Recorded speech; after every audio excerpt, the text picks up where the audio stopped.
Just one place sold the most Acura models in the last 17 years. Acura of Pembroke Pines. Drive a new 2025 RDX $419 a month during our 17th anniversary sale.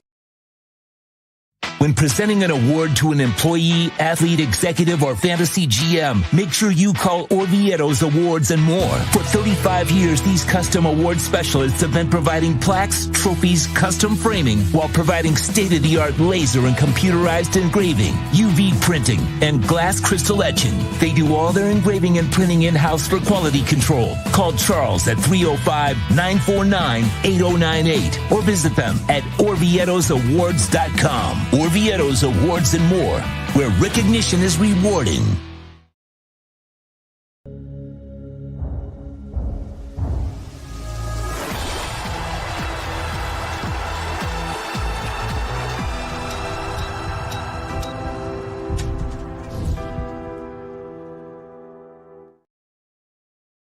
When it comes to your smile, confidence is so important. At Murias Dental, they provide the services to get your smile back. This family-run practice prides itself by offering the latest technology to give your family the best experience possible. Murias Dental has been in business for over 30 years with offices in Hialeah and Plantation. They accept most major dental insurances. They provide free new patient exams, 20% off select treatments. To qualify, please follow us on Instagram at murias.dental. Murias Dental has been in business for over 30 years. To schedule an appointment in Hialeah, call 305-821-0231 and Plantation 954-692-6825. From Invisaligns, dental implants, same-day crowns, and the preventative care and preservation to get your smile back. Go to muriasdental.com to find out more and tell them Big O sent you.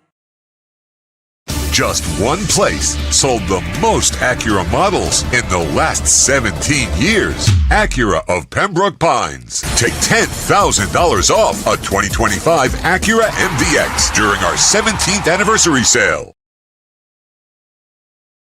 For over 16 years, EJDConstruction.com has provided South Florida residents quality craftsmanship, accurate project management, and exceptional service. That's why EJDConstruction.com is an A-rated member of Angie's List and the Better Business Bureau. When you're looking for the right custom home builder for additions or home remodeling, please call my friend Eric at 305-433-4843. That's 305-433-4843 for EJDConstruction.com.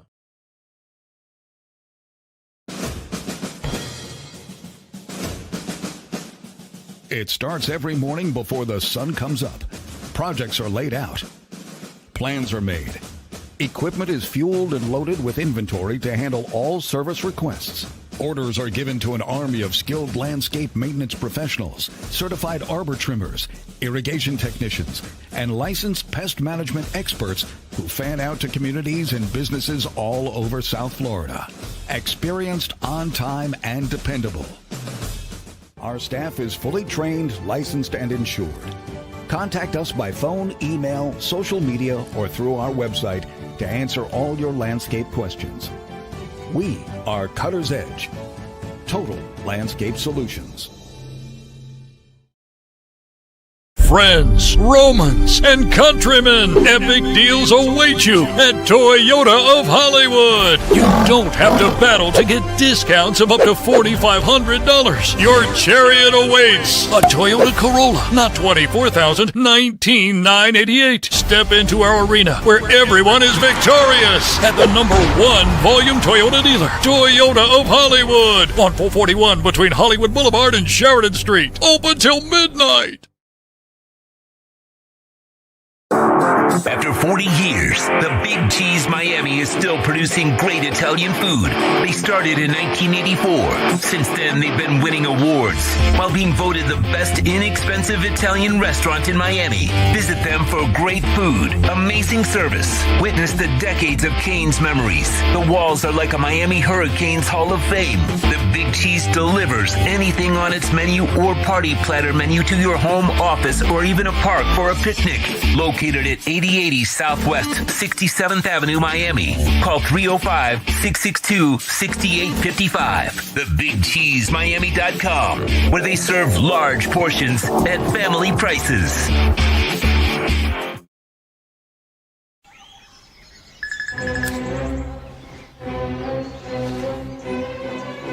Oh, Sam, not again.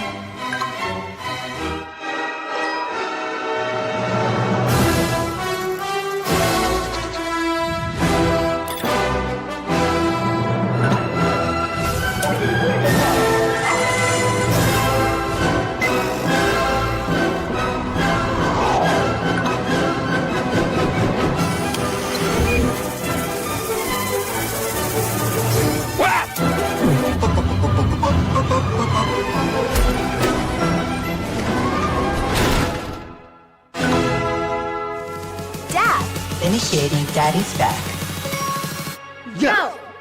Set the rhythm of your smart home with Slomin Shield Link, the new integrated smart home platform that automates your life just the way you want it. Slomin Shield Link. Be the maestro of your own home.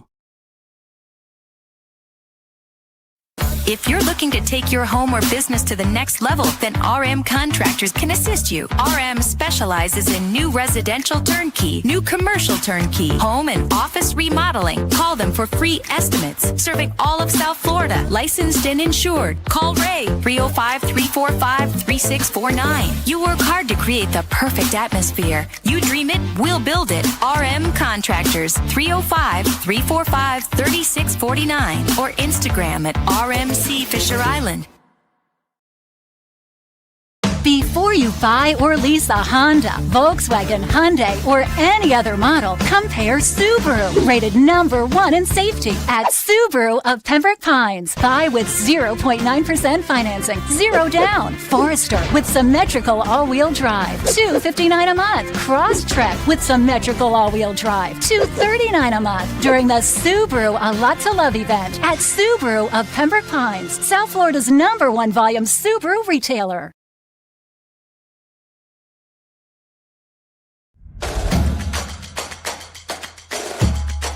Welcome to Caneswear. New store, new items, same great experience. Family owned and operated since 2010, Caneswear has the latest merchandise from the Miami Hurricanes, Miami Dolphins, Florida Panthers, Inter Miami CF, and more. Come visit us at our store in Davie on University Drive, just south of 595, or online at caneswear.com. Caneswear, the spot Miami fans shop. Hi, this is Jeff Welt from Welt Rheaume. Dan and I have been in business together for over 22 years. We're not your typical lawyers. When Dan's not working in the office, he's flying his stunt plane. When I'm not in the office, I'm either getting tattooed, bowling, riding a motorcycle, or going to concerts. We might not be your typical attorneys, but we are aggressive attorneys, and we'll do whatever it takes to get you what you deserve. Consultations are always free. Call us anytime, 24/7. Welt Rheaume can help.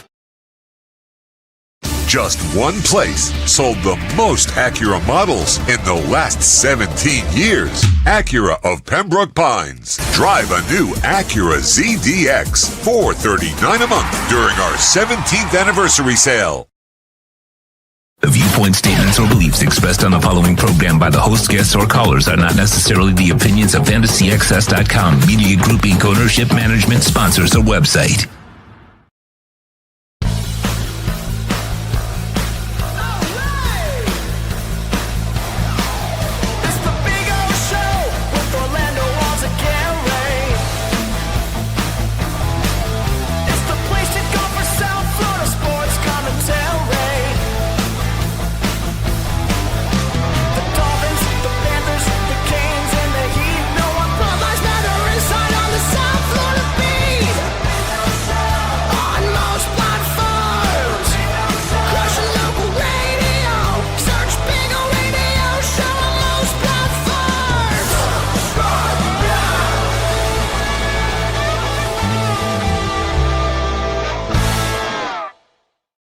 It should probably end with Bitcoin's up now. That's how it should end. Good morning.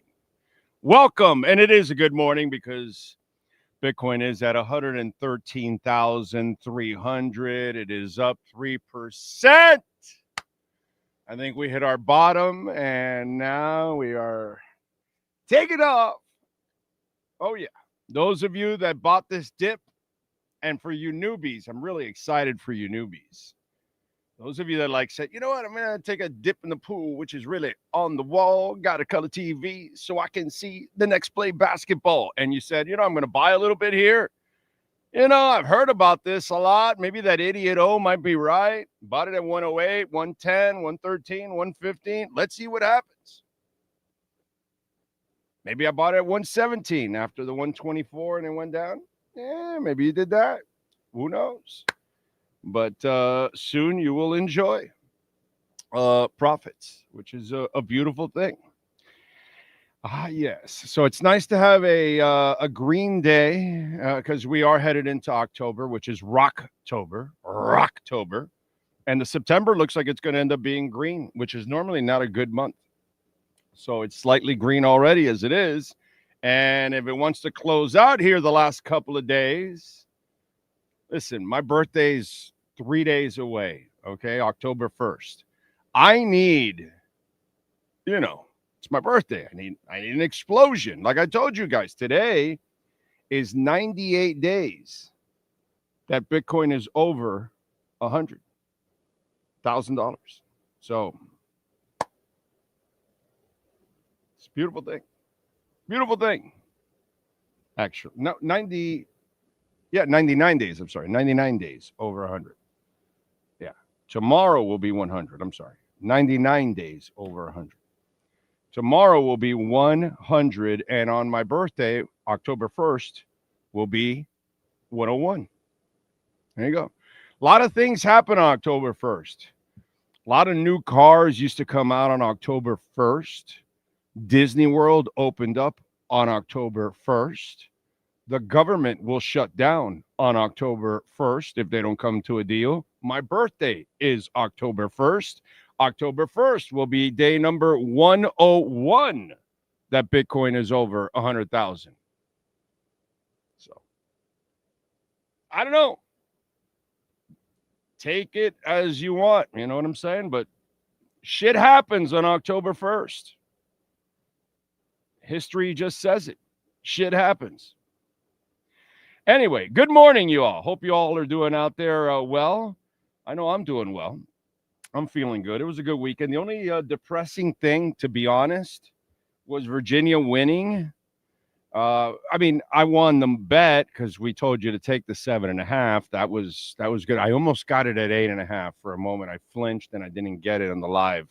It was terrible Friday night. I was so pissed. Had a chance at 8.5, and I'm just I froze for a moment there. And when I went, it was gone. It's just one of those things. But I wanted Virginia to lose. Close game, but they ended up winning in double overtime, and the rest is history. I made a little money, but yeah, I just didn't want. I wanted FSU to be undefeated for this week. But I was convinced of this. Miami is better than both of those teams. That's what I can tell you. So now you got to go out and prove it. But that's the one thing that I saw from Friday night that I said, oh, Miami's better than both these teams. Yeah. No, they're going to be, they're not going to be they're not going to be an easy out, though. They'll give you some trouble and all that, but they're better than both those teams. So I don't feel like I'm not nervous or anything about this weekend. If Miami plays the way they're supposed to, they win this game. So that made me feel good about it on Friday. I just wish now FSU, poor FSU, they'll be knocked out of the top 25 after they lose to the U because they're at 18. So they'll probably drop to, who knows, 25, 27, 28. They might be lucky. They might stay in, but maybe they drop out of the top 25. So, for you Seminole fans out there, apologies ahead of time for your drop. Okay? So, I'm sorry about your Beastie Boys drop, but you will be dropping even more shortly.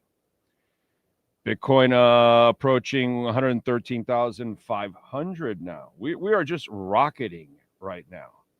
Rocketing. And by the way, speaking of that, Jack Roldan, the great Jack Roldan, chiming in on Cash App. Thank you, sir.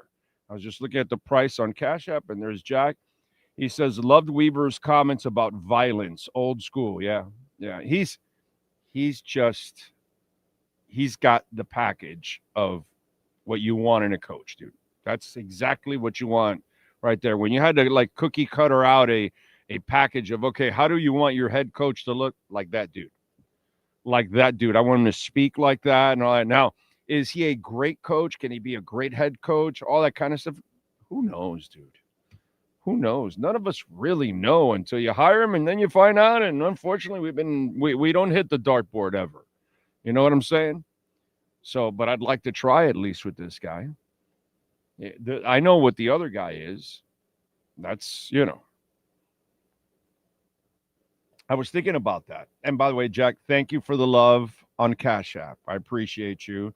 And remember, you can make a donation to the show, Cash App or Venmo at Cash Big O Show. That is Cash Big O Show, Cash App or Venmo. And you can send your questions, comments, insults, all that kind of stuff there too at the same time. And we appreciate it either way, compliment or an insult either way. But thank you all out there as always.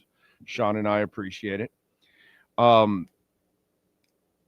He's just he's the guy that has that look, and I'd like to find out for the next 14 games, but what am I going to do? It's one of those things. I was laughing with and if they lose tonight, I'm going to have a lot of fun on the postgame show. Not because they lose, because that'll suck, but I'm going to have a lot of fun with both of our guys. Okay, because Chris Perkins basically told us last week, hey, don't worry. They got the Jets and they got Carolina coming up, and they could easily be 2-3, which is true. They could, because those are bad teams, and that's kind of what the Dolphins have done their entire existence for the last decades now. They beat shitty teams and they lose against good teams. So I get it. But I actually would be pleasantly surprised if they go 2-0. I could see the Dolphins going 1-1 in this stretch. I don't know which game they'll lose, but I can actually see them going 1-1 in this stretch, to be quite honest. I am not confident that they'll go 2-0. But here's what I was tripping out on with our guys. One, Perk said, oh, no, come on. It's not all done. He's pumping that hopium and all that there. He's sending it in. Hey, no, Dolphin fans, don't quit yet, because they can win these two and be 2-3. And then we asked Furones on Friday. So, why is it that nobody on the Dolphins beat, okay, none of the writers on the beat, okay, not one of them has said, Mike McDaniel needs to go. Not one of them has said that. Not one of them has written like, this team would be better off without Mike McDaniel. I haven't seen it from Barry Jackson. I haven't seen it from Smalls. I haven't seen it from Omar. I haven't seen it from Hal Habit. I haven't seen it from Joe Shad. I haven't seen it from Furones. I haven't seen it from Perkins, right? The main people that are on the beat every day writing about it, right? I have not seen not one of them say that, okay? And so I asked Furones about that on Friday, and I go, so what happens if they happen to lose to – if they lose to the Jets, and – yeah, I think I'm going to have to, And so I was thinking about that over the weekend. And at this point, okay, might as well, right, have some fun with this. It's like it's because nobody on the beat, it's weird that not one of those guys that I mentioned writing has said, yeah, McDaniel needs to go, which is so obvious that he's terrible and he needs to go. For those of you that follow politics, you know how Trump has fun and he calls Jerome Powell too late Powell? Yeah, I'm going to call our writers, the Dolphin beat writers, the too late writers. Okay? The too late writers. Because if he does lose this week or next week, you know what, dude? I don't want to even hear from any of the guys on the beat saying, oh, they should fire Mike McDaniel. Really? Really, I wonder, guys, like, what enlightened you at that point? Really? How much proof did you need? Like, basically, this is the group that's when the bridge goes down. Oh, hey, I think we need to fix the bridge. It collapsed. No shit, really? Oh, okay. Yeah. I guess we got to fix the bridge. Yeah. Our too late writers, our too late beat writers on the Dolphins. I mean, seriously. They're gonna lose a lot more games. I just don't want to, the guys can't start saying, well, now it's time to change. Really? Like, wow, you guys are really going out on a limb now. I really find it funny that nobody in the main media has had any balls to say, that guy needs to go. At least they've said, the Greer stuff. Okay. They've gone out there on a limb and said stuff about Greer, but nobody about the coach. It's weird. It's just kind of weird. 113,747. It's going to be one of those days. It's going to be one of those days. Rocktober. We're already pumping before Rocktober. I love it. Love it. That is beautiful, bro. Beautiful. All right. Anyway, what do we have here on the Harvey is number one. It says Ross is the biggest problem. Greer is number two. Then he's got a turd. NorCal, I had a 7-year-old Jet fan tell me the Dolphins are softer than his poop. It felt bad, but I couldn't argue, right? It sucks that we can't argue that. I know. Stephen Harris is in. Thank you, sir. Oh, the Herbert fanboys? Where are those Herbert fanboys? Dude, the run game kept his ass alive. Hey, by the way, isn't this Lamar Jackson's year?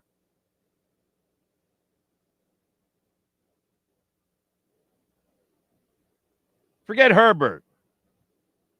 It wasn't Herbert's year, but it's Lamar Jackson's year, right? Isn't it? That's what I was told. He's got his offensive line. He's got an all-world running back. He's got now 2 tight ends. Likely's back, and he's got receivers. He's got John Harbaugh. I mean, I don't see any of that with Tua. So I'm just wondering, and he runs like the wind. He can't throw like the wind, but he can run like the wind. Because yesterday, of course, you limit Henry, you limit him. Interesting. If their running game doesn't dominate, wow, what happens to the Ravens? Just seems like that guy can't make a living from the pocket, huh? Just where are those Lamar Jackson people? All these Lamar Jackson people, they come out in the fucking offseason, bro. In the fucking offseason, Lamar Jackson people. Never really, like when it counts in the postseason. Just like the player. And now, quiet as a mouse, all those Lamar Jackson people all across the country. Oh, what? He's got a hamstring injury now? Oh, that's his excuse. Oh, okay. Okay. Oh, he can't win with that defense? Well, what are they winning here? With what defense? What offensive line? What head coach? What running backs? What running game? What tight ends? Receivers that can't even run 2 routes consistently. They need a breather. I'm sorry. Must have missed it. Tua has everything here. He has everything Lamar has. Everything. Just where are all those Lamar Jackson people? Don't worry about it. Don't worry about it. Don't worry about it, asshole. You can tell me about it in April and May again that it's his season. Don't worry about it, asshole. You can do that again. In March, you can tell me, oh, no, Lamar Jackson's got it this year. Don't worry about it. You've got next year to tell me about Lamar Jackson, about how fantastic they're going to be, how that running offense and the running back playing quarterback is going to set the world on fire. And by the way, tell me about all those MVPs too. It's great. That really helps out in the postseason, doesn't it? It helps him out in the pocket, doesn't it? When he should live there and he can't. Just waiting. I'm waiting for that Lamar Jackson season. Great stats. What a stat stuffer. But when he goes up against a real quarterback that can pass and he can't, damn. Holy shit. Next year, 2026 will be Lamar Jackson's year. You just wait. You just wait. Because that rinky-dink offense, that will work. Don't worry. 1 year, the stars will align. He'll get to the playoffs, and every team will have some kind of a disastrous injury or something, and they'll be able to advance. And then when they get to the Super Bowl, something will happen. They'll be hanging out with the ghost of Stanley Wilson and in a cocaine haze here in Miami, and he'll win. Maybe that'll happen. Okay? But hey, it's Lamar Jackson's year. Don't you forget about it. Don't you forget about it. Here's Wendell. Lamar got no O-line. Bro, get out of here with the excuses and all that bitch-ass, punk-ass shit that you got out there. Get out with all that weak sauce. Because Tua doesn't have a head coach. He doesn't have an offensive line. He doesn't have a running game. He doesn't have reliable receivers. He doesn't have a reliable tight end. And they blame him for everything. So, what's Lamar Jackson doing every year in the playoffs? He pees in his pants. That's all I see. I see a quarterback that needs depends every time. Yesterday, depends. 1-3, depends. I mean, he's so awesome. Gonna win another MVP. Fantastic. Love it. Lamar is the greatest, bro. The greatest. Jeff in Long Island, I did hear Omar say on QM before the Bills game that he can see McDummy getting fired. Yeah, no, he can see. Bro, I love Omar to death, bro. But, you know, I had him on here for a couple of years. I know his game.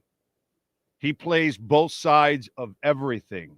Never, he waffles more than they do at IHOP. Okay? All right? Nobody waffles more than my man Omar Kelly. I busted him on here over. You can go back. All the videos are still there. You can go back and you can see how I turned the tables on his ass over and over and over and over and over and over again. Okay? He would play both sides and I would expose it here all the time. Okay? You know, I know the game that some people play that they talk about both ends but really have no opinion. And then when the shit hits the fan, then all of a sudden they've got an opinion. Really? Oh, okay. Yeah. So we'll see. We'll see. We'll see what happens. I can tell you this, and you see it in the headline. What's really on the line Monday night for the Miami Dolphins and Mike McDaniel? There's nothing on the line. There's absolutely nothing on the line. You win or you lose, it won't matter. It's not like you're going anywhere anyway. And if you lose, it's not like Stephen Ross gives a shit.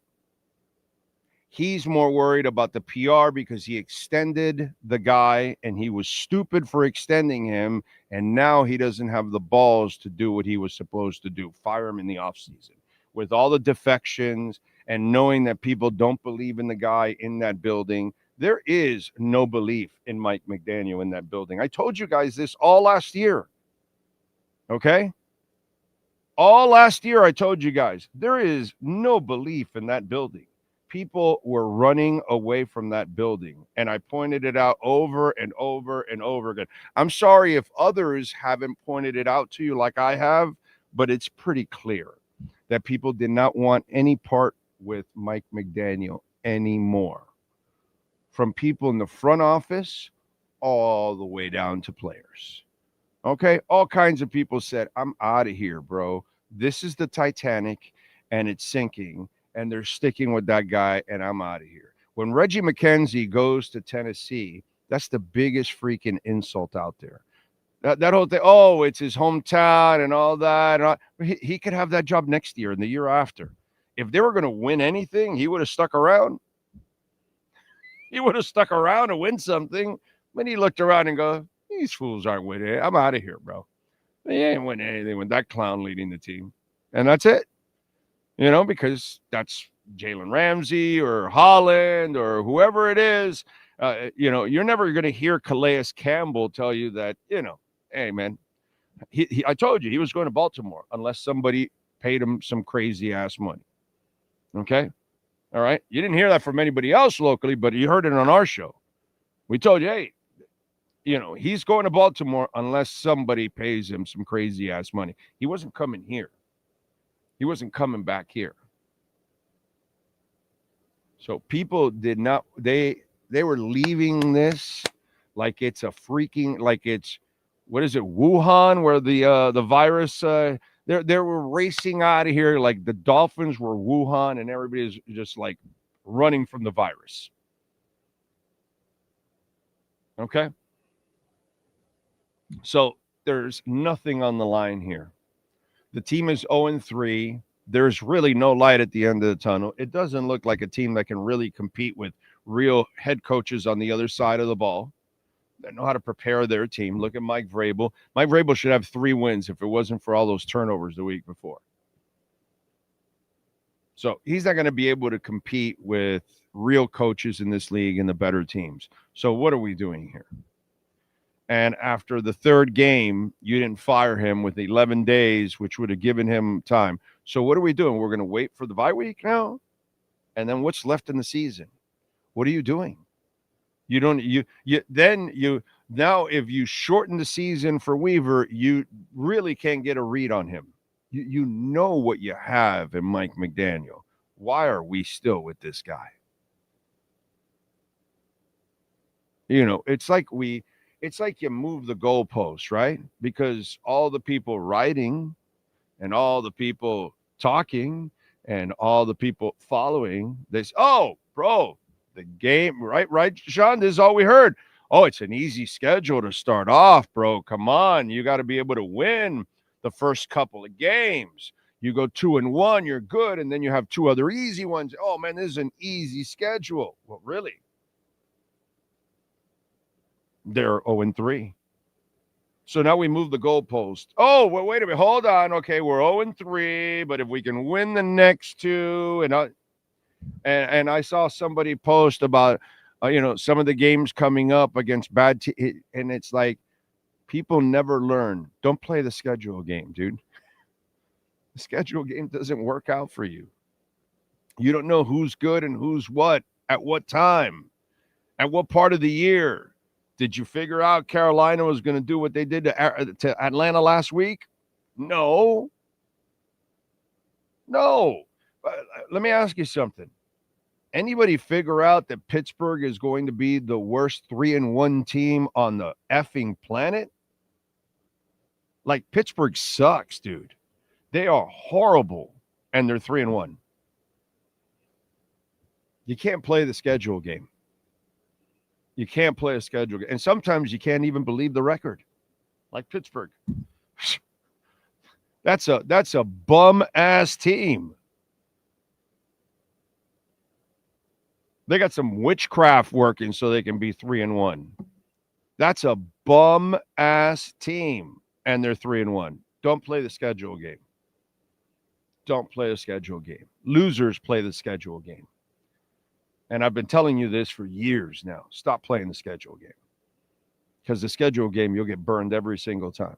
You know when you want to play a schedule game? When you're like the Chiefs, when you're like the bomb, when you're dominating the league and, okay, you want to play a schedule game because you're so much better than most of the league anyway. And you went, okay, we can handle them. Maybe you can have a little fun with the schedule game like that. But if you're not like the elite team in the league, outside of that, don't play a schedule game. You're going to be wrong so much. So, Big O, does your wife cook for you, or did you make that delicious dinner for everyone? Does Emilio listen to the show often? Let's inform Emilio who cooked. Let's see. Got 192. Please smash. We're 140 off in the likes. 52 likes only. Come on, man. Let's get us over 100 right now. Let's go. Who cooks dinner in the house? Come on. Give Emilio the answer. Who cooks dinner in the house? Come on, we got 54. Let's go. Pick it up. There you go. Gus 1388 knows. Kosa knows. Darian knows. See, Big Johnson, all these guys. See, the hardcore that listen to the show, not just segments. You know what I mean? They know all the little ins and outs. They know my life. I talk about it. By the way, 113,978. We're about to hit 114. Exciting. This is going to be fun. Because you got to have patience. And then it holds. And then you hit. But just to finish my point, they're playing for nothing. Nothing. The win doesn't really matter. The loss won't make a change. I mean, look how bad it is now. And they still won't make a change, dude. They still won't make a change.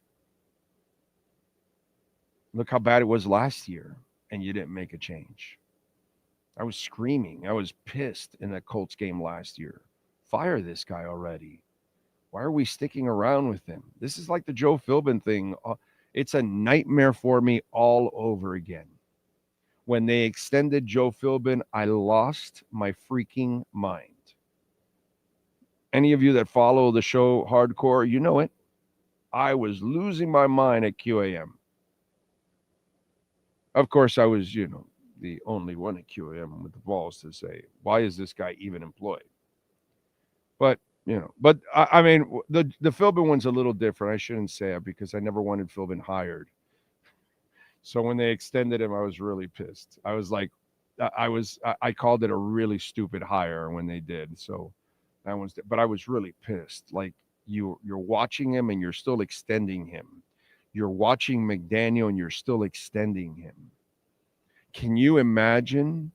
Let me give you the ultimate nightmare, folks.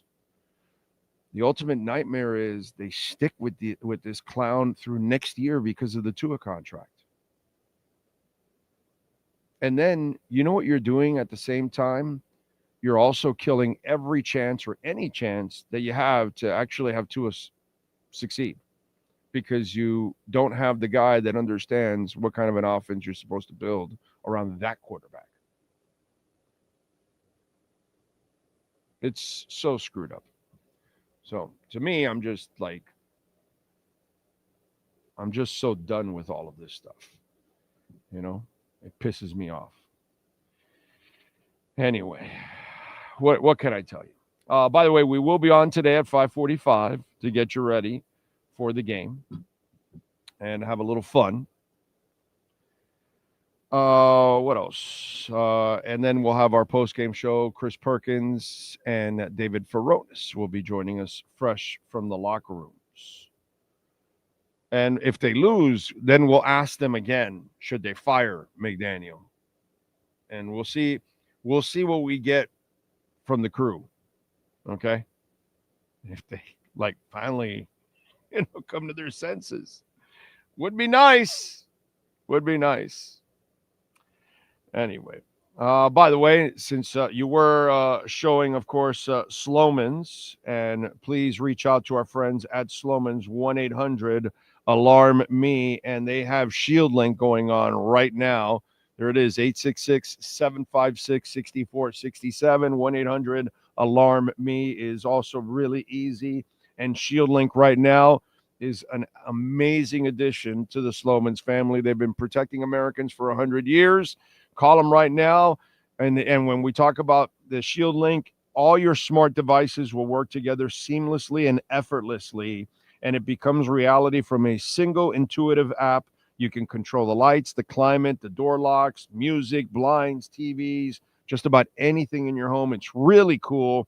Shield Link combines professional-grade security monitoring with cutting-edge smart home automation, and homeowners can lock doors, adjust the thermostat, switch lights on and off, view the live camera feeds. It's always good for me because, if you have dogs like I do, sometimes most people don't put a camera in the house. I do. I have a couple, only because the dogs roam the house. So I got to, make sure I know that they're good and they're healthy and all that kind of stuff. But obviously, what everybody else does normally is they monitor the outside of their house, or if somebody comes to ring the doorbell, it gives you, a warning, or if somebody is anywhere in your yard or anything, it gives you a warning. It triggers it right away. It's recorded. It's on a hard drive already. It's on a cloud, so you're good, and you have your safety, your protection. So please call, of course, the folks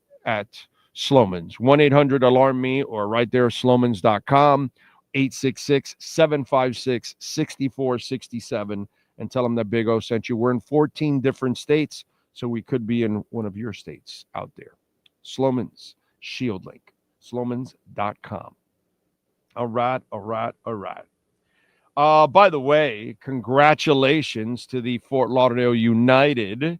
They are the only unbeaten team in the USL, by the way, in the Gamebridge League. But not only that, okay, not only are they the only unbeaten team, but they have won 3 in a row. And might as well, since, we like doing our MVPs of the game, why don't we discuss who the Murias Dental MVP of the game is for this weekend? Who's last night's MVP?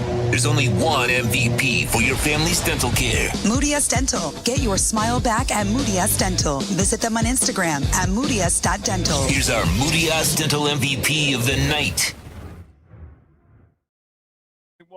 Kiara Locklear, who, by the way, will be joining us tomorrow on the show. She had a goal in the game in the 46th minute, which was the deciding goal because they won 2-1 in Brooklyn over the weekend.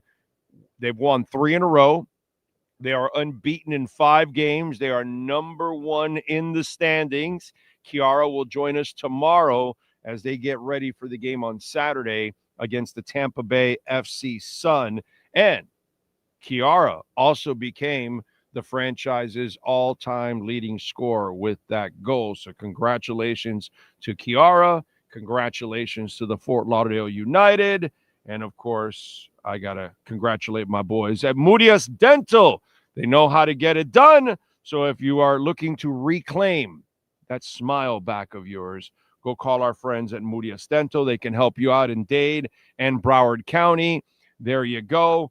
Dade County, 305-821-0231. Plantation, 954-692-6825. Everything is state-of-the-art. Like, even when you do like a crown, you don't have to come back in a week or two, or they'll make it right there in the back. You don't even have to wait. So that way you don't have to come back for a second visit or anything like that. So if you're looking for anything like Invisaligns, dental implants, preventive care, cosmetic surgery, please call our guys at Murias Dental. It's a family-run practice in both Dade and Broward County, father and 2 sons. They've been at it for a long time. My entire family goes there, okay? My wife, my daughter, my mother-in-law, myself, we all go there, been going there for years. They do exceptional work. Go, if you want, follow them on Instagram at Murias Dental. And we go with Kiara Locklear as our Murias Dental MVP of the night. The MVP of the night is brought to you by Murias Dental. From Invisaligns, dental implants, same-day crowns, and the preventative care and preservation to get your smile back. They accept most major dental insurances. They provide free new patient exams. To schedule an appointment in Dade, call 305-821-0231. In Broward, 954-692-6825. Follow them on Instagram at murias.dental, providing MVP smiles every day of the year. All right. Stephen Baker, thank you for the love on Venmo, sir. Remember, Cash App or Venmo at Cash Big O Show. That is Cash Big O Show, Cash App or Venmo. We do have the Super Chats, and we thank you for the Super Chats, but YouTube takes 30%. So that's why we encourage, if you're going to make a donation, try to make it in Cash App or Venmo, because we get 100%. It's a little better than 70, right? So thank you, Stephen Baker, the touchdown maker. We think the Dolphins are lost souls. I live in southern middle Tennessee. The Titans talk is much worse than Finn's talk. With the Dolphins, there is hope for a competitive team with a head coaching change. Yes, a head coaching change, it would get me excited, and then I can find out, do I have a future with this guy? I don't have a future in Mike McDaniel. I know this. So that's why. Let me see if I got something with Weaver, dude. Let me see. Let me find out. You know, you hear him talk on Friday, and it's like, bro, that's what I want my head coach to sound like, look like, represent. I don't want some kid that looks like he's confused and doesn't know what the hell he's doing. And the ums and the ahs, and it's just, oh my God, it's unbearable, dude. It really is unbearable. By the way, today is day number 18,885 since the Finns won the title, and it is day number 8,669 since the Canes were the national champion. And again, Stephen, thank you, sir. Appreciate you. Cash App or Venmo at Cash Big O Show. That is Cash Big O Show, Cash App or Venmo. And you can send your questions, comments, and insults too, of course, because, you know, there's always got to be a couple of those out there, and I understand. Don't worry about it. I get it. What else do we have here? Like a bunch of you answered the question on dinner here in my house. Yeah, my daughter she made a couple of terrific meals over the weekend, but the one I put up was the barbecue chicken and the mash, a little salad, and the hell else was it? Oh, and the corn. Yeah, it was good. It was really good. Really good. Really enjoyed it. Jack Roldan is excited about tonight. We had so much mediocrity, so we need to enjoy these little moments. Beyond that, I'm excited because I get to be on the field for the national anthem. Wow. Okay, now that there you go. Okay. I'm terrified of the game personally. They've done so much to my psyche and my heart that this is the kind of game that they would lose. You know what I'm saying? And although I think we're getting a break with Justin Fields. Seriously. Although he's going to run, and maybe that'll give us trouble. I would imagine they're going to try to get the short passing game going. You know, he had that one game against the Dolphins, remember? I still remember that damn game that Fields had for the Bears. But I actually think Tyrod Taylor would be worse for the Dolphins to face than Justin Fields. Okay? And having said all that, listen, you can critique me later on tonight. Well, I thought you thought that Tyrod Taylor would be worse than Justin Fields if Fields goes out and throws for 300 yards, something that you really don't expect him to do, you know, that kind of stuff. But I actually am glad that Tyrod Taylor is not starting because he's actually a better thrower of the ball. He has more accuracy. He's not accurate, but he's more accurate than Justin Fields, which is not saying much because Justin Fields isn't very accurate, and that's where he really struggles. He can't make a living from the pocket. Like, a lot of these modern-day athletic quarterbacks, they cannot make a living from the pocket. They actually have to be, running, or if not, they're not effective. You know what I'm saying? And he's that guy. So we'll see. But Tyrod Taylor could live more in the pocket than Justin Fields, has seen more than Justin Fields ever has, because he's been in the league for a long time. He actually has had a couple of games against the Dolphins in his history. I don't like my history with Tyrod Taylor. I love Tyrod Taylor, the person, by the way. I got to meet him when he was coming out of school, Vatek, I think it was. And it was at the Orlando Gridiron Classic, I believe. Was it at the Orlando? It was the Biggie. It was the East West Shrine, and it was in Orlando, not Tampa. Okay, because it was in Orlando for a very short time, for a couple of years. And one of those years, and that was the year of Tyrod Taylor, because I remember interviewing him at a hotel in Orlando when he came out in the draft, and he is a phenomenal young man. Seriously, like a phenomenal young man. Like when you meet him and you're like, wow, okay, this guy's got his head screwed on right. And then I had him on the show like another time or two as the years went on, a couple of years after he was in the league. And just a really, really good, intelligent dude. And that's the guy that I didn't want the Dolphins to face. I'm actually really happy that, maybe it bites me in the ass. But I'd rather face Justin Fields than Tyrod Taylor. Okay, I'm just saying. If my team was really, really good, I'd be confident. I wouldn't care which one. But my team is not very good, and I'm not confident. And so I'm glad that the lesser passer is facing the Miami Dolphins. So Jay Gelfin is in the house. He wants a victory cigar for the Fort Lauderdale United. Give it to him, Sean Stanley. Can't give Miami FC one. They lost to NCFC. I can't give Inter Miami one because they played to a 1-1 tie or a draw with Toronto over the weekend. Although the Allende score, the passes to get to it, that was really nice, man. That was a really nice combo to get to that goal for Allende. I really like that overall. But, hey, what are you going to do? I see Dolphin Dave. I see Cosa Nostra. We're at 96. Let's go. Get us over 100. Hit that like button. Brooklyn Rob. If they lose to the Jets tonight, you have to fire McD, right?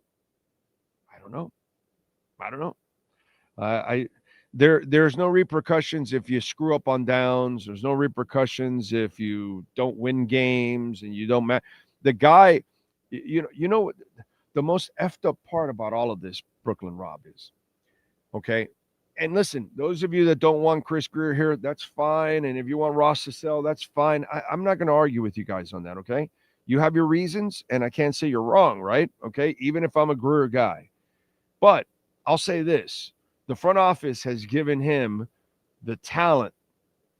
And over the last few years, he has underachieved every year. Last year was 3 to 5 games he lost. This year, we're in game 4, and we could say that he's lost 2 games that he should have won, the first 2.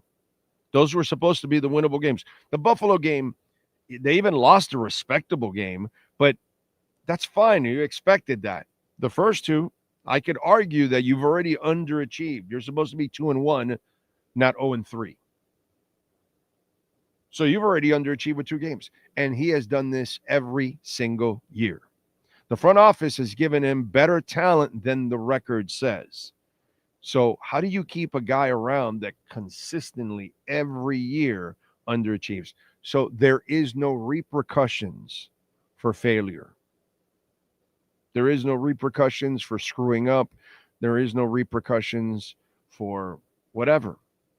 But hey, you better get your deposit in or you're not going to get your tickets. It's the best scam in the world, dude. You can be a complete failure every year and people are going to flock and load your stadium up and fill your pockets up with money. And that property with the F1 race, with the now UM is good. So now people are going to flock to the stadium for that team. the concerts and everything. They're making so much money on that property. Winning is not a priority. It's just not. And they prove it to you all the time. The owner proves it to you that winning is not a priority. Jamie Zorria, I hope everybody had a great weekend, and remember to smash the like button. Thank you. And we got to 100. Let's go. We're at 181 watching. 100. Let's go. Crank it, baby. Crank it.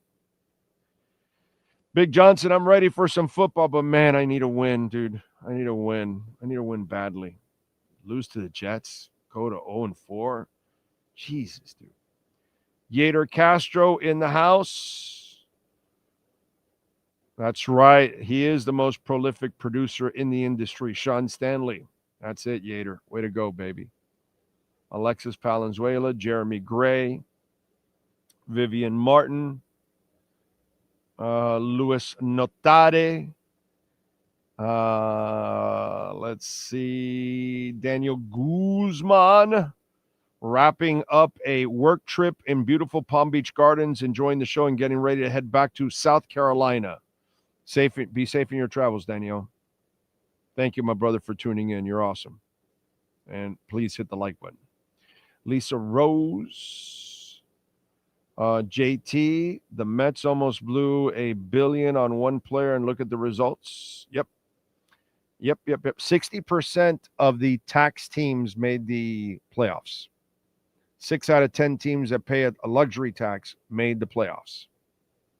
So, the chances of you not spending money and winning it all are slim to none, pretty much. But hey, man, it is what it is. People will get suckered with this year thinking that it means anything. They're not going to spend. And players will continue to play their way off the roster. So I know what they're doing. It's obvious what the Marlins are doing. The Marlins are churning over talent, and they're going to, trade Sandy and others that get better, and that way they could go and get more picks and keep loading the minors with more and more minor league players and good minor league players. And then what they want to do is capture lightning in a bottle and have as many young players within their first 6 years. And then they're going to try to have a season where everybody's having a career year and you are surprising everybody with a low budget payroll, a whole bunch of young guys that you've, matured and marinated in the minors after turning over several good players into a whole bunch of picks.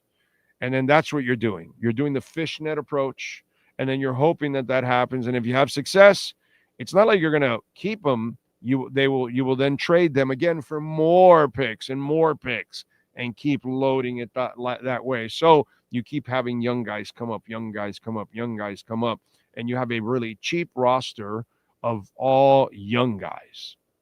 So since I'm not stupid and I wasn't born yesterday, I know exactly business-wise what the hell your cheap ass is doing. Some of you don't pick up on it, but that's all right. Some of us can see through the trees. Others can't. I can see fiat dying. So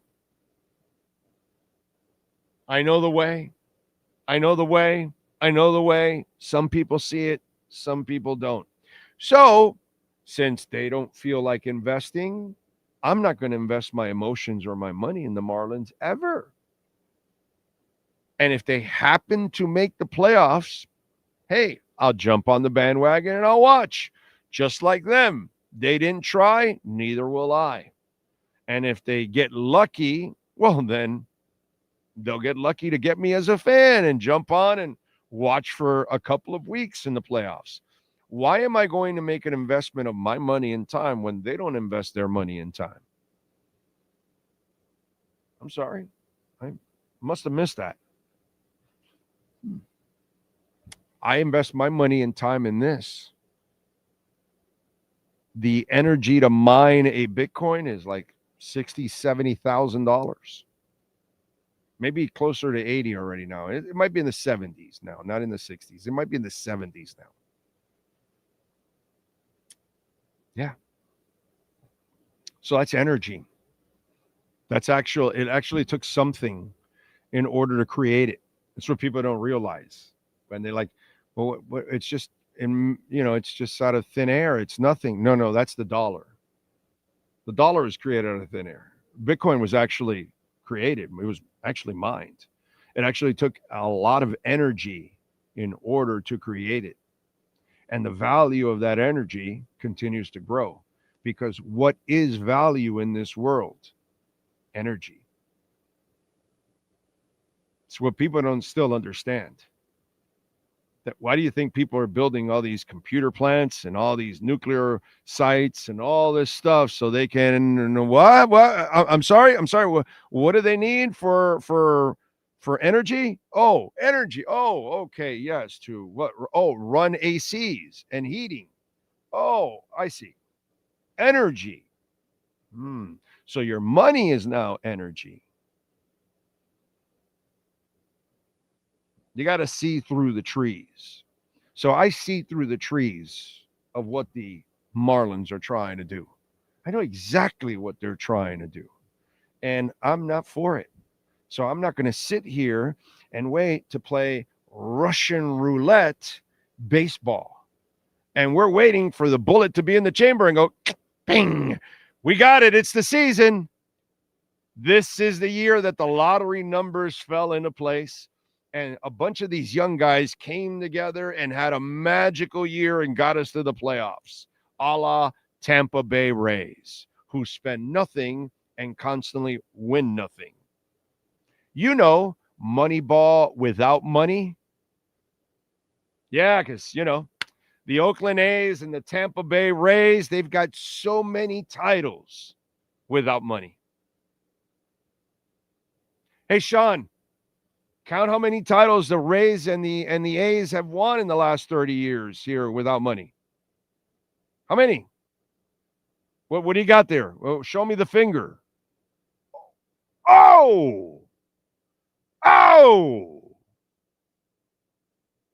That's what you want to do? Knock yourself out, bro. Knock yourself out. Knock yourself out. If that's what you want to do.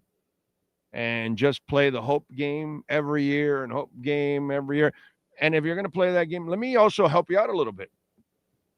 They'll be more prepared to do that in another 2 years when they start trading a few more guys and they turn over more and all that. 2 or 3 more years, they'll probably get to that point, because they're already a couple years into it. But they need Sandy, the Stowers kid, some of these other guys that are developing, or Sandy getting back to. They'll trade those for a shit ton of picks and all that. And then that starts to really invigorate the minors. And then they'll get to that point that they, once in a blue moon, maybe a bunch of young guys will surprise and all that. I know the game. I've seen it before. I understand. I'm not for it. I'm not interested whatsoever. I'm way too smart to play your stupid game. So, I've already enjoyed a couple World Series. I covered them. I was in the locker rooms for the 97, and in 2003 I was in the Bahamas doing the postgame shows at Atlantis when it just opened. Okay, so I have had the glorious moments of it. Whenever you want to get back to that, I'll join the bandwagon. No problem. But for now, yeah, I'm not riding your stupid little silly ass ride where you're not spending any money and you're hoping to get every break in the book and that a bunch of young guys actually overachieve. Yeah, I'm not interested. That's not my cup of tea. Put it that way. Okay. So I'll do the same thing. I'll wait till if you happen to ever have a really good season and you get to the playoffs, then maybe I'll watch. And that's it. But for now, yeah, I don't play the sucker too well, dude. Yeah.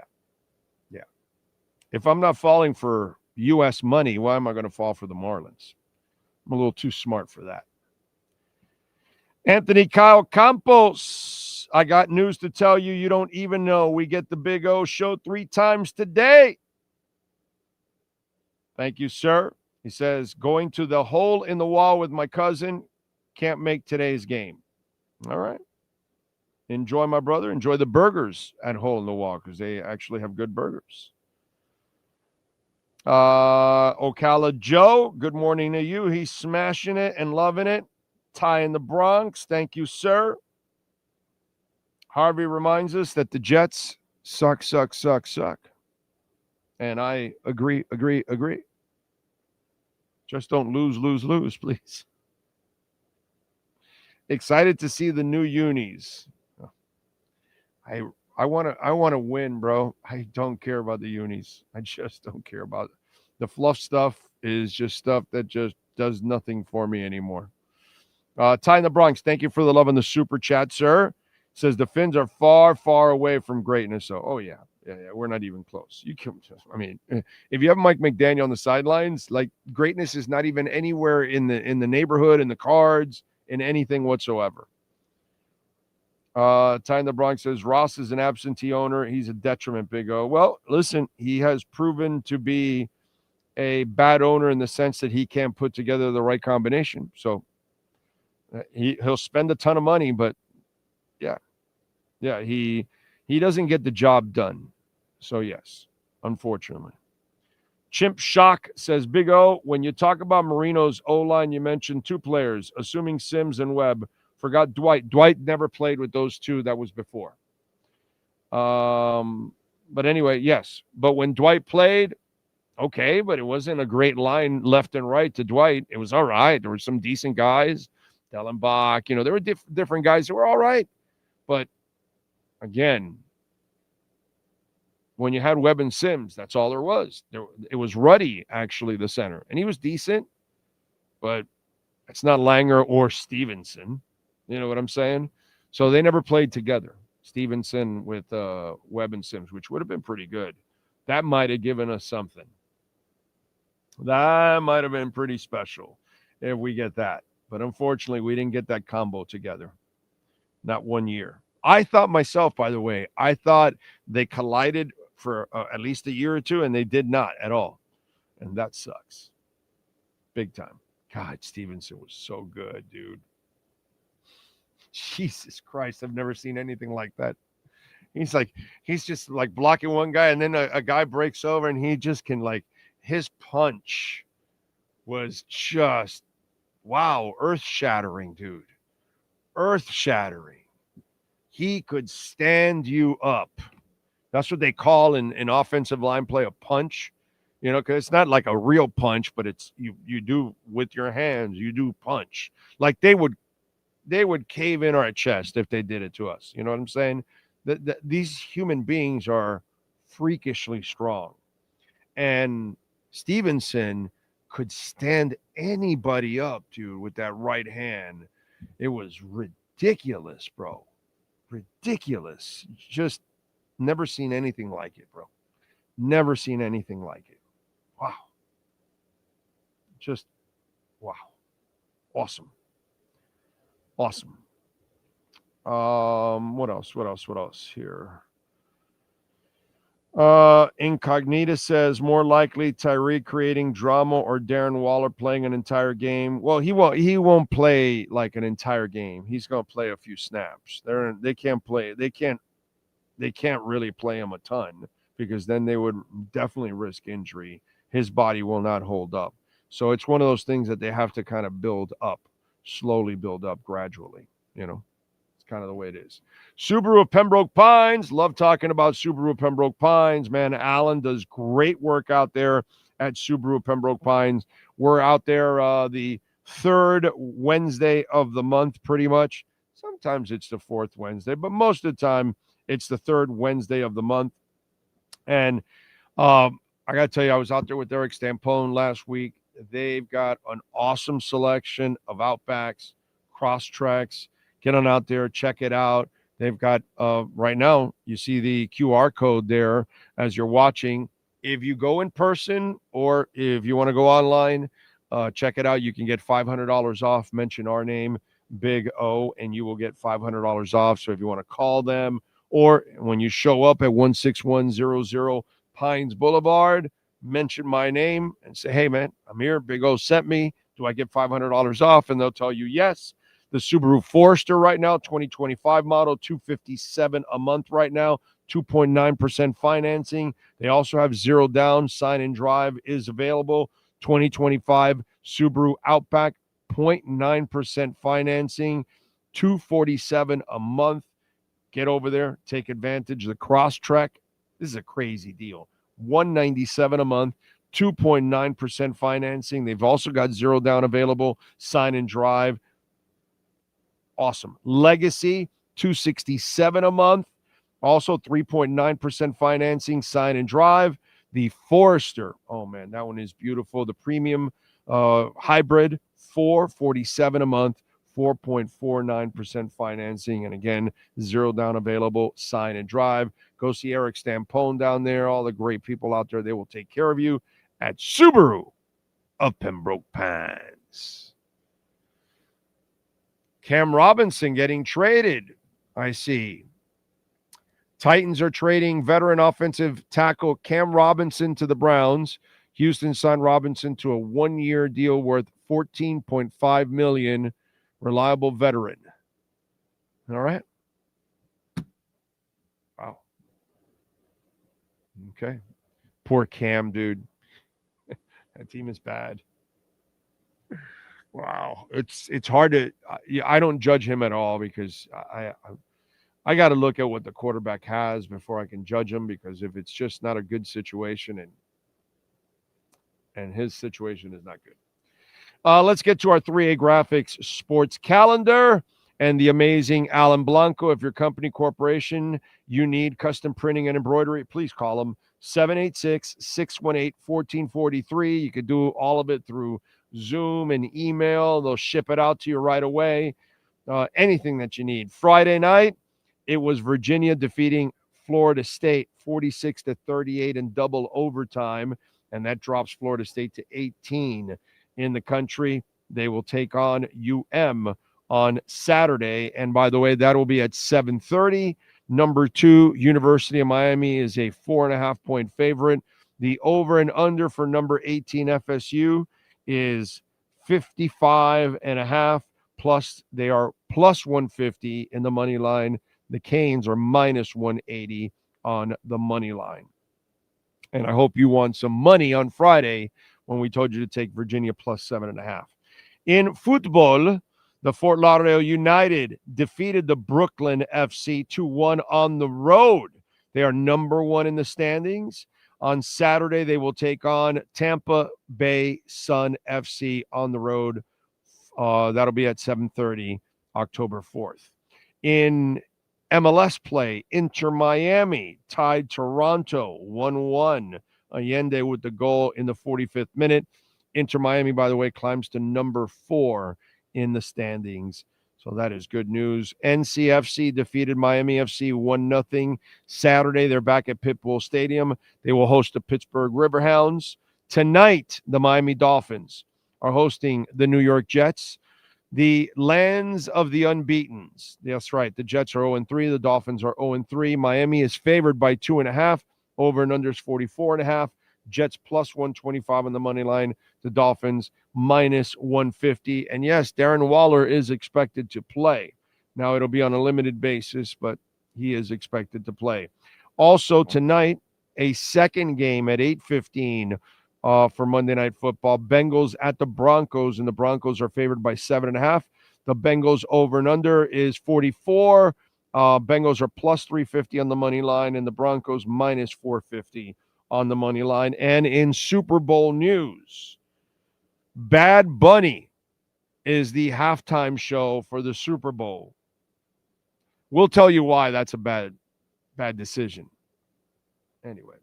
And then in terrible news, which we got on Friday after we got off, Alexander Barkov of the Florida Panthers ended up suffering an ACL and MCL tears, and he's expected to miss estimated 7 to 9 months. We'll see. There is a chance he could be ready for the Stanley Cup Finals. You never know. You never know. You never know. That is your 3A Graphics sports calendar. All right. And by the way, the Bad Bunny movies sucks. Okay. I know he's super popular, but he's popular with young people. He doesn't carry enough through the multiple generations. And so to me, I was thinking about it, and I put it out on a tweet and everything. I would rather go with Dua Lipa and Teddy Swims. I think both young artists, but their music can translate to all kinds of generations, all kinds of cultures, where I don't believe Bad Bunny's music translates to a lot of people the same way. Imagine Dragons and Janelle Monáe. Again, more of a variety, and you can bring in more of a variety of people. I'm sure Bad Bunny is going to make it also more of a show, so he can be more entertaining and engaging more people, even if they don't like his music. I've heard his music. It ain't shit to me. I'm sorry. It's just whatever. But I just like Morgan Wallen and Radiohead. Monster in country, monster in rock, worldwide name in Radiohead. It would be kind of an interesting combination. Edgy. Lady Gaga, 21 Pilots. You're going to be able to reach more people with like that. I know some of you probably said, oh, this dude is going to say The Who and Kiss and go bring Bruce Springsteen. No. I listen to a variety of music, and I love all those people I talked about, but I get it. But if you want to bring young, middle, and old together, you got to bring people that have music that maybe can bring in more of a variety of people. I just think Bad Bunny's music is limited. I think you're narrow casting the whole thing. Okay? And in a way, you're going to have to make it very Shakira J-Lo-ish, because Shakira and J-Lo songs don't really translate as in music that the common person is singing every day. That's not the way we look at J-Lo and Shakira. We look at them as fine ass women that can sing and perform, but it's not like we're really, outside of Hips Don't Lie, you're not singing a ton of Shakira songs. You don't know a ton of Shakira songs. You know what I mean? But they put on a show. They look phenomenal. They're gorgeous. So that offset the fact that you're not so engaged into their music. And I think that's what they're going to have to do with Bad Bunny, that they're going to have to, make it an entertaining thing, which is his thing also, by the way, to do that. So that will work in that sense if you're going to make it entertaining. But if you're going to make it musically entertaining, I came up with 4 combinations better than Bad Bunny. So if the Super Bowl wants to hire somebody that actually is a little bit more objective and can look at it, I'm available. I'm available. It won't take up a lot of my time. I can just give you the right suggestions, and then you can move on. That's it. That's my story, and I'm sticking to it. Okay? That's all. That's my story, and I'm sticking to it. Oh, man. Let's see. Bad Bunny mentioned he would not perform in the U.S. due to deportation, some political drama, money talks. Yeah. Yeah, he's worried about people getting deported or whatever, because people are going to be coming from all over the world to come see him at different concerts in the U.S., like some artists do, and that he didn't want some of his fans to go through some of that kind of stuff. Yeah, I get it. I understand. I understand. Okay. All right. What else? Big, huge shout out to Bad Bunny, says Kosa. He loves his Bad Bunny. Folks always pissing on Latin American culture. Yeah, that doesn't mean shit to me. I'm just looking at the better artists and the one that will be more of a variety for everybody else.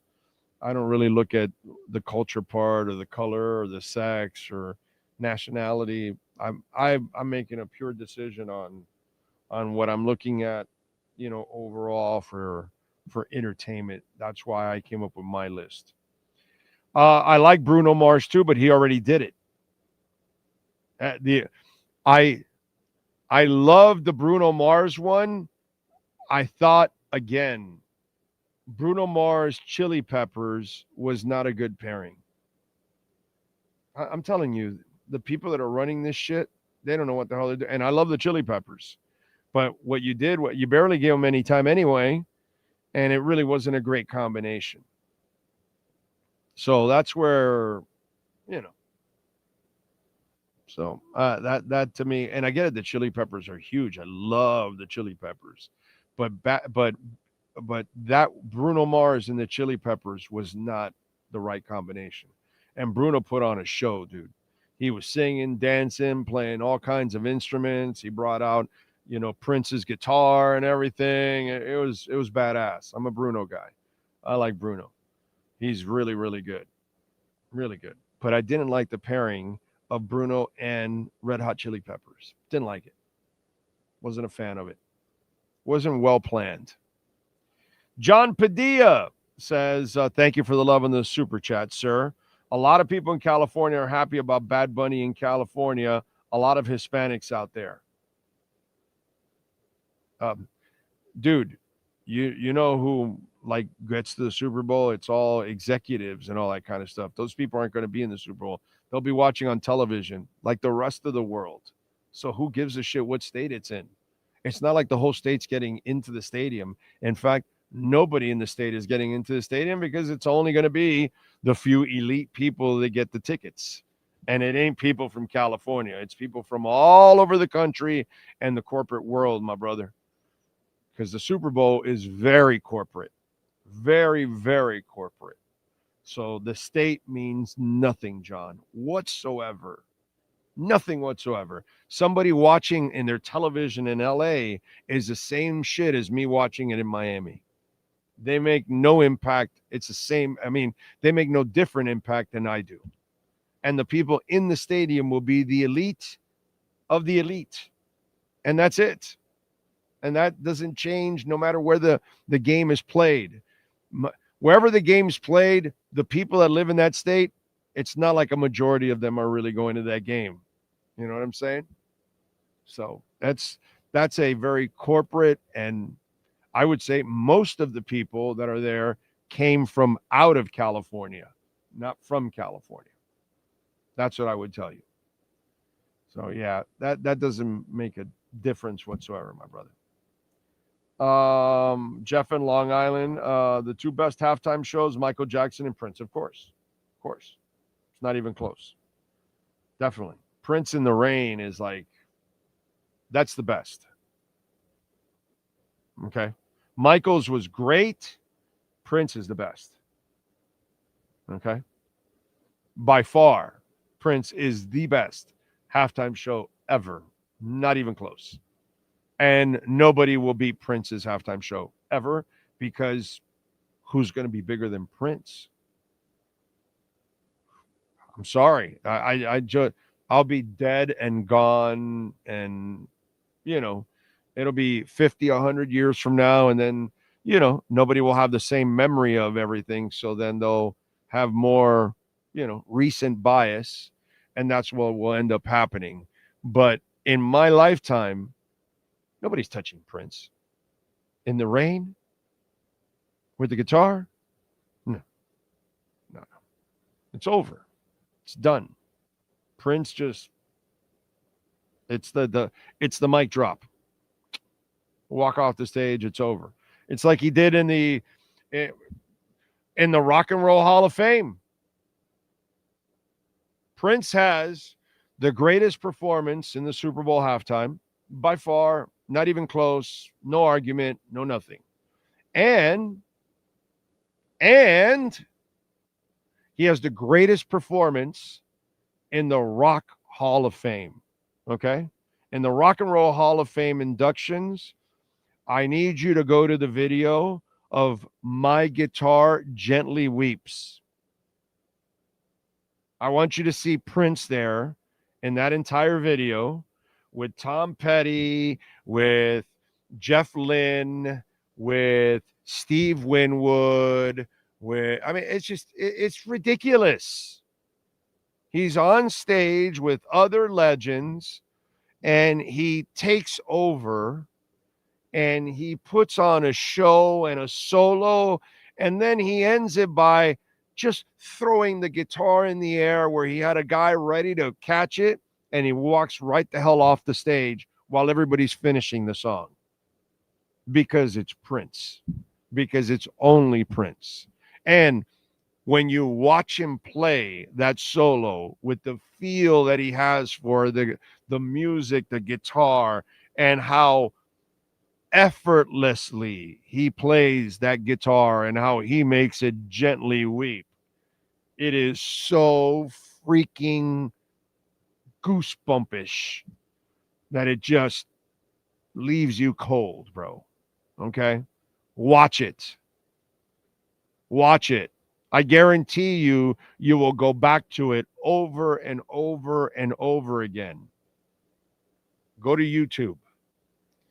Prince, My Guitar Gently Weeps, Rock and Roll Hall of Fame. Sacao. It's over. You'll never get another performance like that again because there's only one. They only made one of those dudes. Only one. And the guy's a genius and a half. Genius and a half. Tom Petty was an awesome halftime. I did enjoy it. I enjoyed U2. I enjoyed The Weeknd that a lot of people didn't enjoy. I thought it was actually pretty cool the way they did it with the whole inside the mirror thing, inside the light with all the lights. I thought it was kind of weird, but I liked The Weeknd. I thought it was good. Is it one of the greats? No, but I was entertained with it. The Bruno Mars one I loved. There's a bunch of them that I've enjoyed overall. Yeah. I didn't think much of the Rihanna one. As much as I like Rihanna, I didn't like the show itself.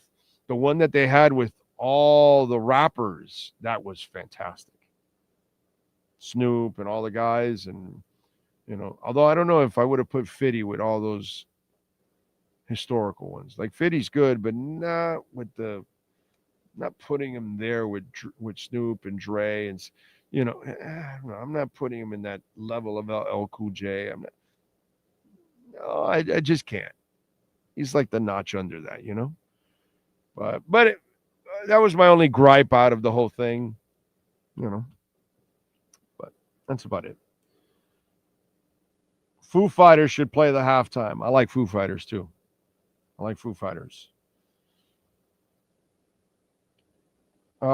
Kelly Goolsby says, I saw Prince fourth row on the Musicology tour. Best concert I've ever seen. Kelly here in Nashville, Carolina. Dog rescue. Nice. Way to go, Kelly. You're a hero. Nice. I like it. I saw Prince for the Purple Rain tour in the Orange Bowl. That was pretty good. What year was the Janet Jackson halftime with Mr. Sexy, bringing Sexy back, Timberlake? I forgot, but man, that is the one that pissed me off the most. Not because we got a flash of an itty. That has nothing to do with it. It's what it did to our business after that. God bless. It ruined the Neil Rogers show. Because all the censorship started after that, and man, I felt bad, especially for Neil's show, which was really risque, and it completely lost it. Like, it was terrible. I felt bad for Neil. It put a lot of restrictions on his show. His show was never the same again. After Janet Jackson, his show was never the same again. How screwed up is that, dude? A lot of people won't remember that. You know what I'm saying? But, yeah.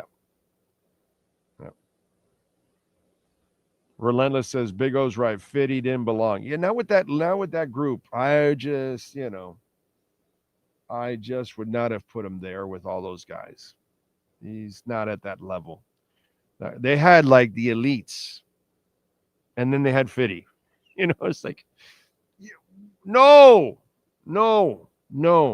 He doesn't belong with Mary J. Blige. No. Sorry, no. But they did it. What can I do, bro? You know what I'm saying? I can nitpick, but what else do we have? The country can't handle rock music at a Super Bowl halftime nowadays. Well, because it's not the main music nowadays. So unless you take somebody really classical that everybody knows and all that kind of stuff, have Paul McCartney out there and then do some Beatles and all that.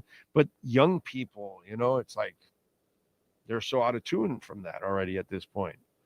So, yeah, it's hard to put rock. The guy whoever put the Foo Fighters, that's about the most rock band you can get that is general enough for a lot of people. You know what I'm saying? So, yeah. Or maybe U2, since you want to go a little bit more historical, something like that. But the Foo Fighters, out of the modern day rock bands from the 90s on, last 30 years, probably, that might be the only rock band that you can put out there. But yeah, there's not a lot. You're going to have to go with pop and R&B and rap and stuff like that. And maybe a little country. You can do a little country. Because country now has a little pop edge to it. So it is more, country's become a little bit more, it's more broadcasting than narrowcasting. Let's put it that way. Okay? You're getting a bigger group of people listening to country now because of the rock, the pop, the rap additions to country, so you're bringing more people in. That one would be another one, but rock is hard, dude. And I'm a rocker at heart. For me, you could put Dirty Honey out there in the Foo Fighters and I'll be happy as hell. You know what I'm saying? But I know that the general public will not. So that's why I came up with my own list that's a little bit more general for folks. That's all. Yeah, I know Paul McCartney did it. Yeah, and I enjoyed the hell out of it. You know what I mean? But I know a lot of people won't. I get it. Kendrick Lamar was horrible. Well, that's because you narrowcasted. Only young people really follow Kendrick Lamar. I agree. I didn't like the Kendrick Lamar one. The only thing about the Kendrick, and if you're not into all the bullshit, you don't know about all the things that he was saying and signaling and signing and all that. That only goes to young people. You narrowcasted with him. Like you're doing with Bad Bunny. You're not really reaching the most people that you can reach with the music. But it is what it is. Don't forget, folks, to keep smashing the hell out of the like button. Please. So I love the U2 halftime show, but I'm a U2 fanatic. It's my favorite band, so I'm super biased when it comes to U2. Super biased. You couldn't get more biased than me about U2. Bag on head. Thank you for the love on Venmo, sir. He says the Jets will win tonight. The Jets' defensive line will dominate. Dolphins are always at a coaching disadvantage. Glenn will figure out how to stop McDummie's offense, and McDummie will make no halftime adjustments that actually work. Ross still won't fire him, though. Damn, dude. Damn, you killed me there. By the way, our friend William Quigley at Cutter's Edge Pro does some exceptional work in South Florida. So if you need some landscape work, call my friends at Cutter's Edge Pro. And I do have our Cutter's Edge Pro difference maker of the night.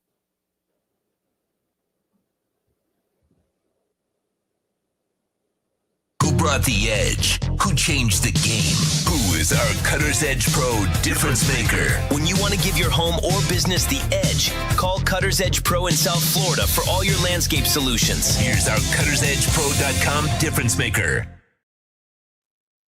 You know what? I am going back because this weekend we had an action, Inter Miami and the Fort Lauderdale United.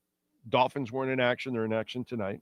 So we'll find out tomorrow we'll find out tonight who's our Cutter's Edge Pro. But over the weekend, I can only give it to one person. And I got to give it to Bella Hara, because Bella Hara was a beast for Fort Lauderdale United in the second half.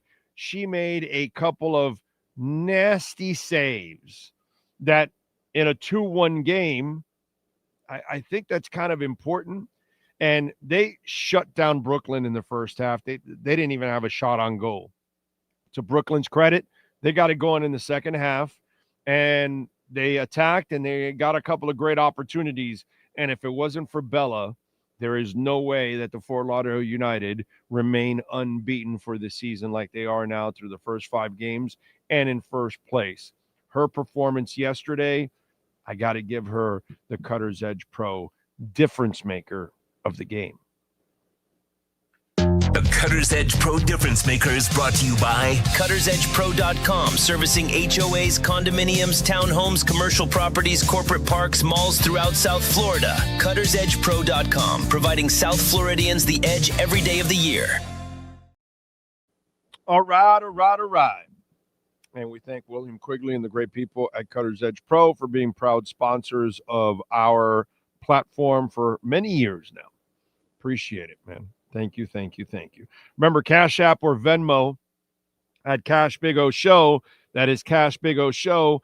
Cash App or Venmo, and you can make a Bitcoin, Ethereum, Chainlink, or Solana donation.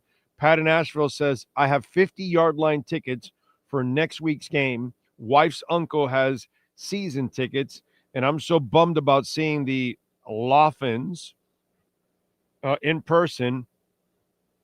Excuse me. I have to wait 8 years to see them close to me. Sucks. Wow. Because they're in Carolina next week. He's in Asheville. Wow.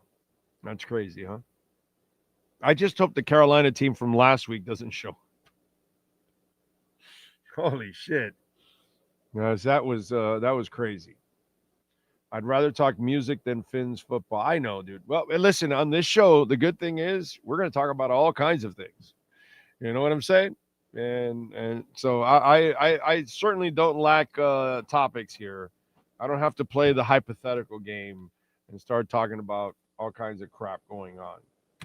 And by the way, folks, don't be so down on the Panthers. In a twisted way, I'm really intrigued by this season.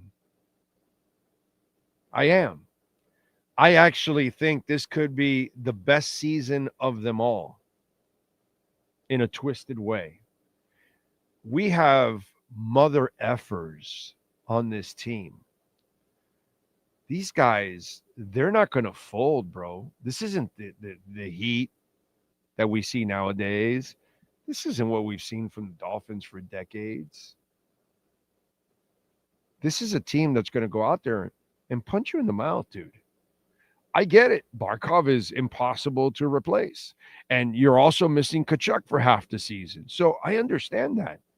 But this is a team super loaded with stars and young guys. This isn't the Marlins, okay? This is a team that has all kinds of stars and some young guys that I think are ready to go.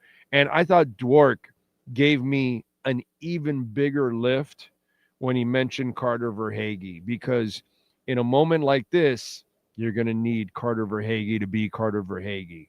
And guess what? He has no problem being Carter Verhaeghe. And by what I mean by that is one clutch son of a bitch. Okay? And he gets to get elevated now. something that he probably loves because they're so deep. They don't even need Carter Verhaeghe to be Carter Verhaeghe.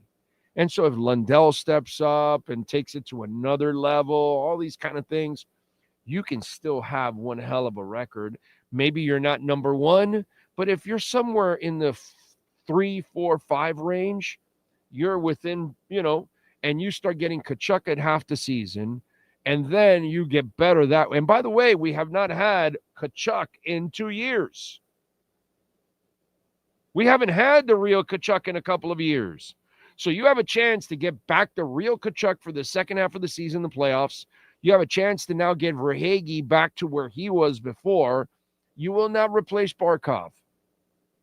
But like they're all saying and all that everybody does a little part here, a little part there, all that kind of stuff. Come on, man.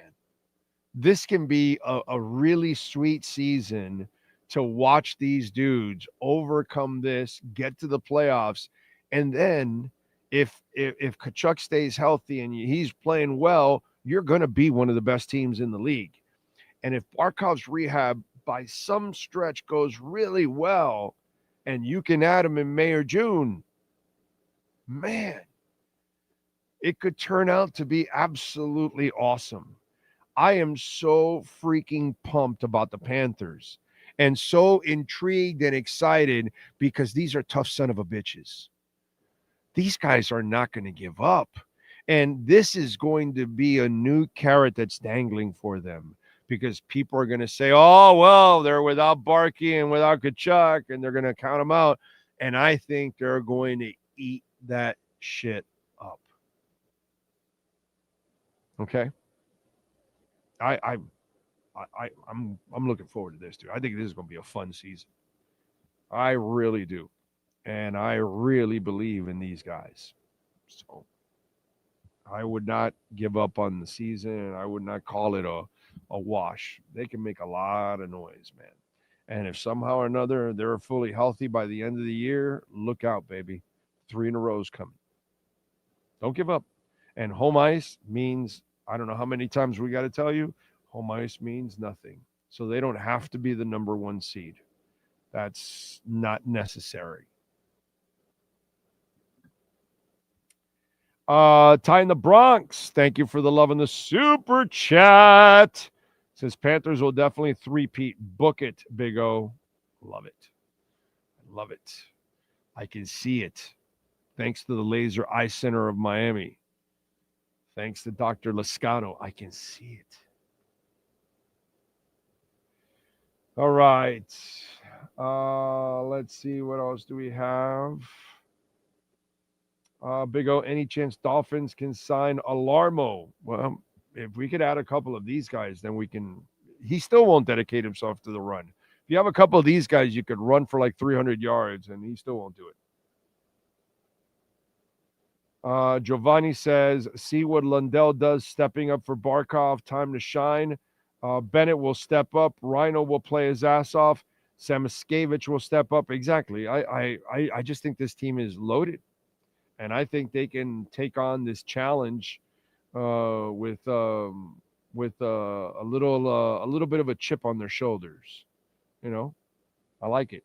I think this could actually give them a little bit of a lift. You know, don't forget to smash the hell out of the like button. What else do we have going on to talk about? Darren Waller. By the way, Darren Waller, don't expect too much. Okay, because you know how it is when they first signed him. People went back to when he played well 5 years ago or whatever, and he played at a really high level. This guy has not been able to stay healthy. He could not even stay healthy in the off season. Remember that.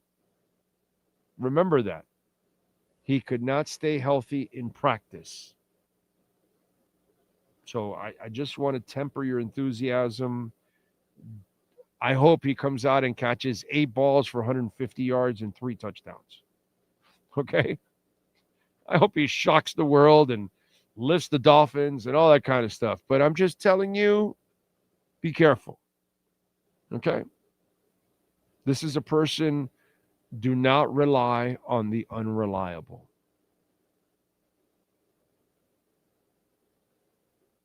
And this is a man that has failed his wife, has failed his team, and has failed in multiple careers.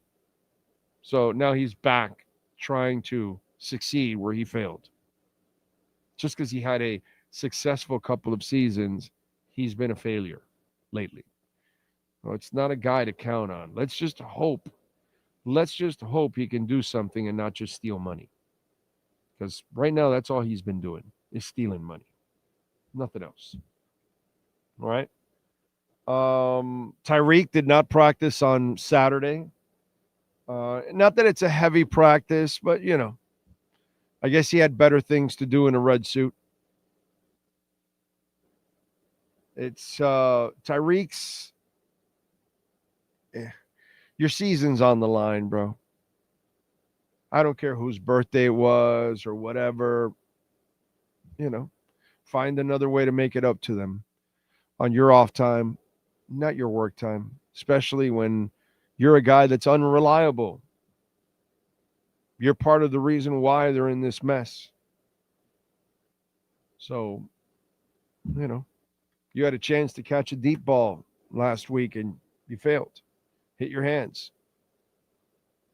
You shouldn't be taking anything off. You take plays off. Isn't it interesting how Tyreek Hill and Jalen Waddle can't run 2 consecutive deep routes, yet the offensive linemen stay in, down after down, pushing 300-pound defensive linemen around, using way more energy than they ever will, and yet they line up for the next down, and the next down, and the next down, and the next down. They're never like, no. When they go out, it's because they're injured. They don't go like this. No, they just wheel them out. Oh, I guess we got to replace them. Linemen don't go, hey, I need a rest. I just ran a play. But our receivers for the Miami Dolphins can't run 2 deep routes. And then you watch him on Saturday, and I think that he was with the old man for some whatever. I don't really care. I don't care, bro. Your family has to understand. My daughter understood on Christmas morning when I would give her the presents, and then I couldn't stay completely because I had to go cover the Dolphins. Because the Dolphins would open the locker rooms on Christmas Day. So at least we would wake up in the morning, I'd give her the presents, but I wouldn't be able to be all day with my daughter on Christmas Day because I was on the Dolphins beat for many years. And for many years, I would work on Christmas Day. Family understood. My daughter understood. It's just part of the game. But, not in this Dolphins world with soft-ass Mike McDaniel. Your team's 0-3. There's just so many other things that are just so important that, this was life and death what you had to do in a red suit. Life and death. It just was, it seemed like it was something that was incredibly important. Yeah, for Tyreek. So I'm sure that Mike McDaniel, his heart was just so full of joy that he was able to, do that. It's good. It's really, really good. Really, really good. Anyway. Oh, my daughter is making fish and chips today. Right. I like it. I like it. Little fishy and chipsies. Not bad. Not bad. All right. And Bitcoin is at 114,000, which is a beautiful thing. We like that. It is up almost 4%, 3.79%. Ethereum's up almost 4% also. Right. And the markets, let's see where we're at right now. The market is up 300 points. The S&P is up almost 39 points. And the NASDAQ is up almost a point.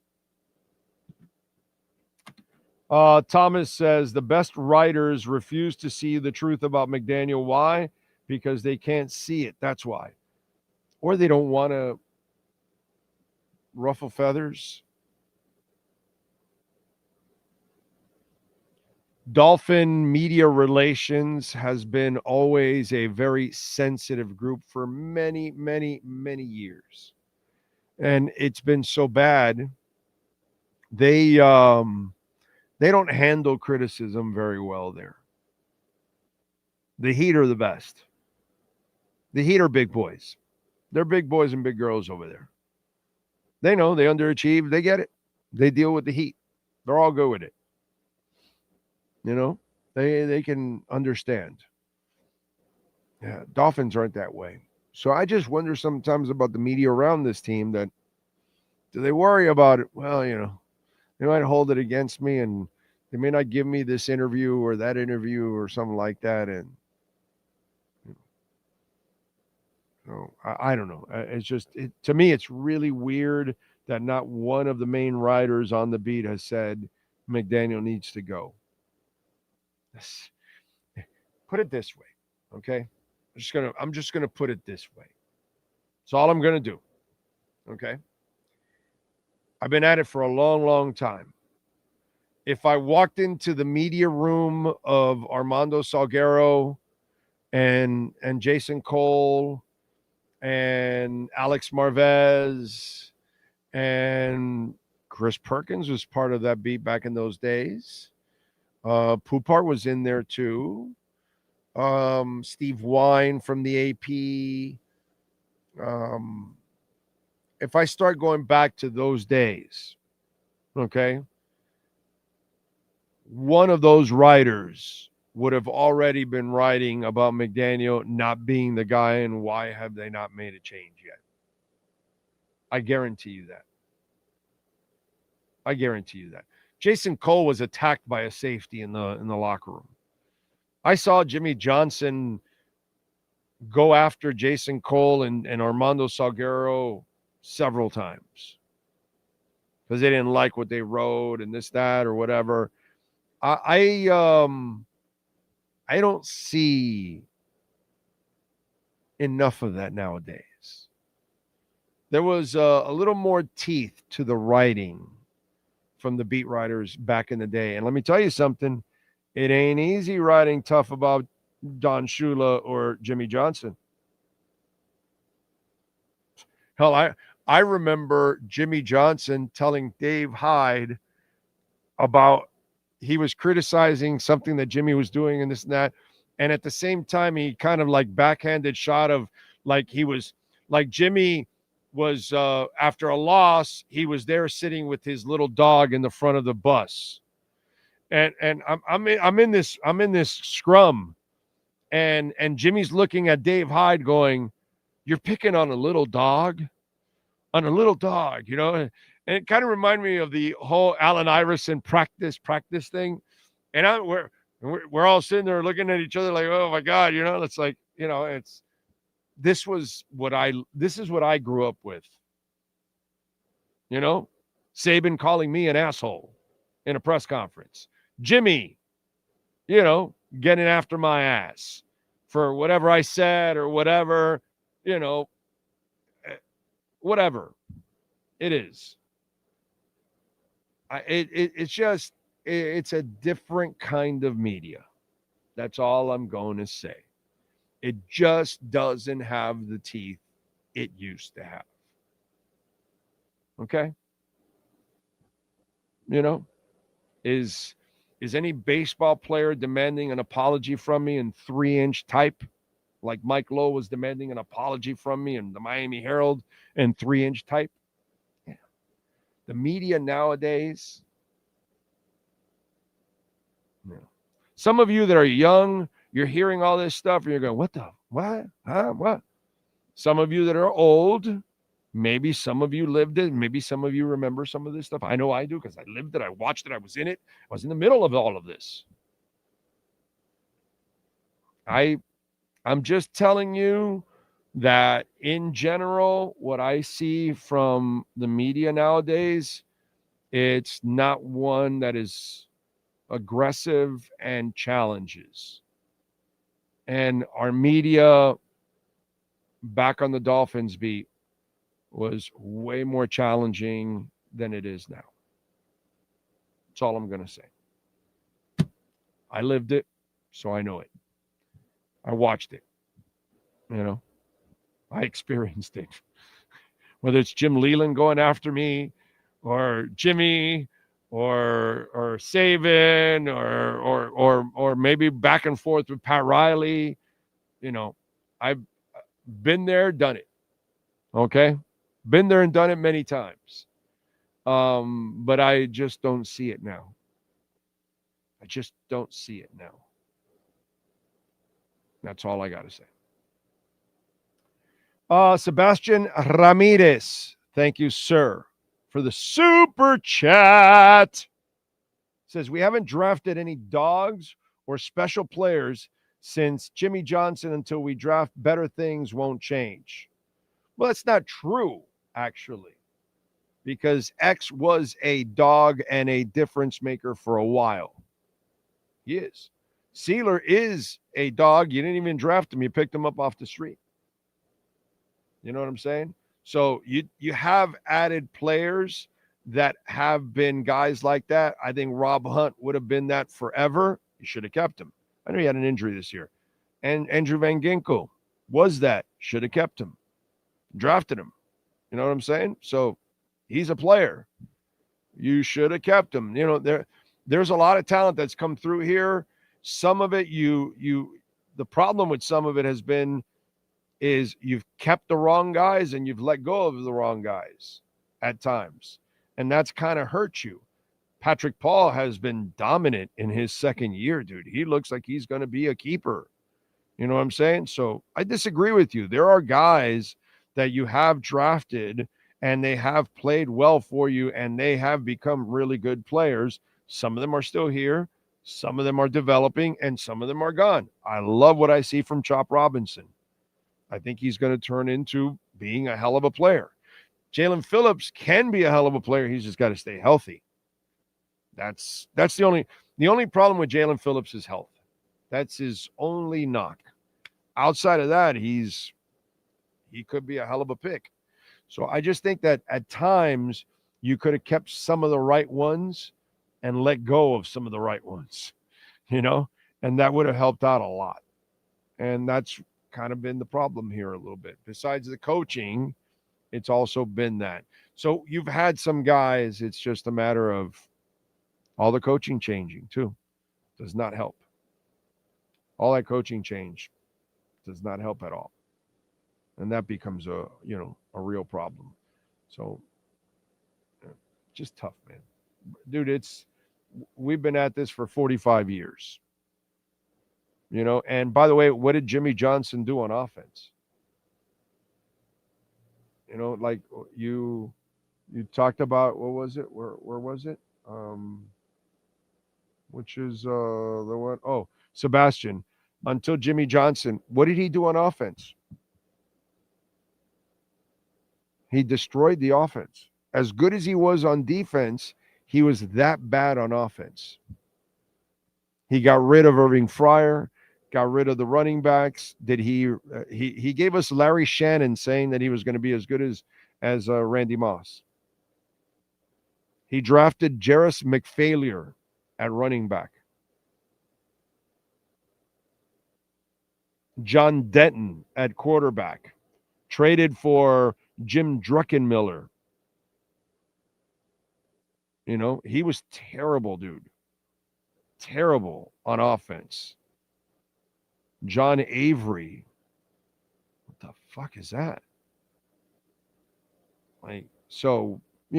That sometimes some of you need to pump the brakes. You get a little excited about certain things. Yeah, Jimmy did a great job with the defense. He was a disaster with the offense. And by the way, he was a joke in the playoffs. His season always ended with a thump and an embarrassing loss. It's like the people that talk about Flo.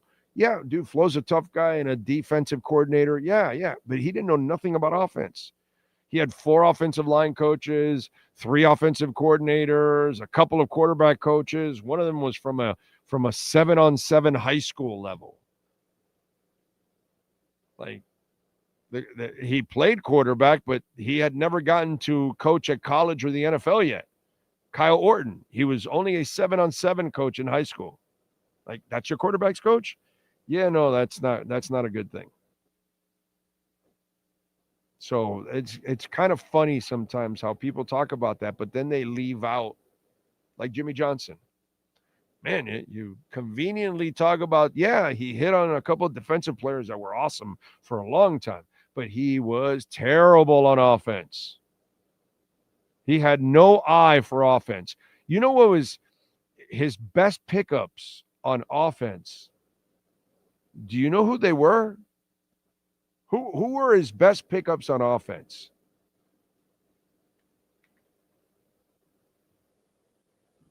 It's kind of screwed up.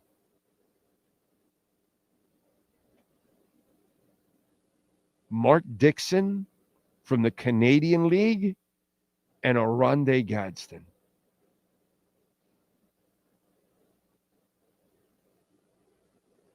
Weird. None of those are draft picks. Just it was odd. So anyway, what else do we have? Oh, it was Jatil Green for sure. What else? The effing Tin Man can lose very fast. His brain is so small and weak. Incognita says, Big O, would you ever consider writing a book about your experiences? It would be a good read. God, I wish I would have documented everything. I can remember a lot of stuff, but I wish I would have documented. I don't know if anybody would have bought it, would have been interested. I'm not famous enough, dude. I've been very comfortable going like kind of right under the radar and, you know, as a local guy for 35 years. And, you know, so I probably don't have the juice at all to write a book that would gain any kind of traction. You know what I mean? I'm good with that. It's not like I'm fine with who I am and all that. But I'm also honest. I don't know if I could write a book, first of all. I don't know if I have the skill set to even write a book. I don't know if it would be good enough either. You know what I mean? But I certainly know this. It's not going to sell. It's not going to sell. I mean, I'm going to keep it real, bro. No matter what. By the way, keeping it real, the Big Cheese. They keep it real all the time. Real food, baby. So delicious. Real Italian food. Why? Because the pasta's shipped from Italy. Cooked fresh daily. They give you family size servings. You will be taking food home. Yeah. Some other restaurants, they charge you more and serve you less. Well, that's not the Big Cheese. Nah, Gary wouldn't have it that way. Gary and Billy started this over 40 years ago. Billy, rest in peace. We love you, my brother, and miss you every single day. But Gary and Billy have maintained for 40 years the quality, the service, and the size of your serving, which is family. So trust me, you will walk out of there full, baby. Go visit them. Try the garlic rolls, the pizzas to die for, and all the pasta out there, and tell them that Big O sent you. And don't forget, they've got the party platters too. So if you're having some kind of get-together or something like that, any dish can become a party platter. 305-662-6855. Go to 8080 Southwest 67th Avenue and tell them that Big O sent you. BigCheeseMiami.com. All right, don't forget, folks, today's Heat Media Day. We'll be back today at 5:45 for the pregame show. Postgame, we'll have Perk and David Furones. I will not be talking Ryder Cup today or ever. I get laid. I have a life. Okay? So just in case. Some guy sent me a DM, goes, hey, are you going to talk anything about the Ryder Cup? I told them, yo, dude, I get laid. I don't have time to watch the Ryder Cup. You obviously have way too much time on your hands, buddy. So, yeah, we won't be talking any Ryder Cup here on the show. Cure for insomnia. Jerry Company, thank you, sir, for the love on the super chat. Thank you. Appreciate that. Very kind. Very kind. See if the Dolphins can get it done today. Let's see what we got here. Let's talk a little crypto. We love R&M Contractors, Ray and Mike. They do excellent work, and they are sponsors of all of our crypto segments. And we've got Bitcoin over 114,000 right now. The only real money that exists. This is not financial advice. Nope. I am not a financial advisor. But real money in the United States of America died in 1971 when I am not a crook took us off the gold standard. And since then, the dollar has been depreciating and depreciating and depreciating. And that's all it will continue to do, because the guy that's at the top right now is printing at a much faster pace than even Biden. And he printed at a much faster pace than Obama. And then Biden picked it up from Trump and printed faster than Trump. And now Trump is printing even faster than Biden. As I told you before anything happened in the election, I told you whoever the next president is, Democrat or Republican, I don't really care. Both parties are a joke. I told you that the next president would print $10 trillion. He is well on his way to hit that number. He printed $1 trillion in 48 days already.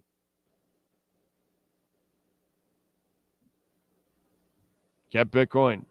Sailor bought Bitcoin today, bought 196 Bitcoin for $22.1 million at $113,048 per coin.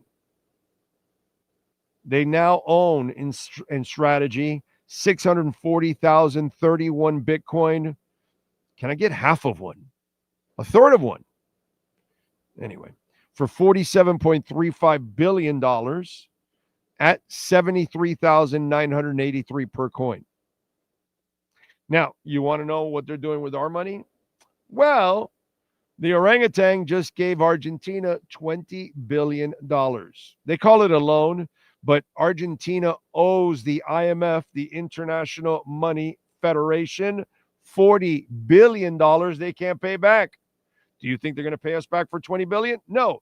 Oh, and by the way, our soybean exports have crashed. We are now shipping no soybeans out of the country. China, they're now buying all their soybeans from Argentina. So now Trump will print more money to bail out the farmers and print more money to bail out Javier Milei, his buddy. Buy Bitcoin. These people are printing money like it's going out of style. You see all that immigration going on? Do you know how much money all of that costs? A lot. They are burning into millions and billions.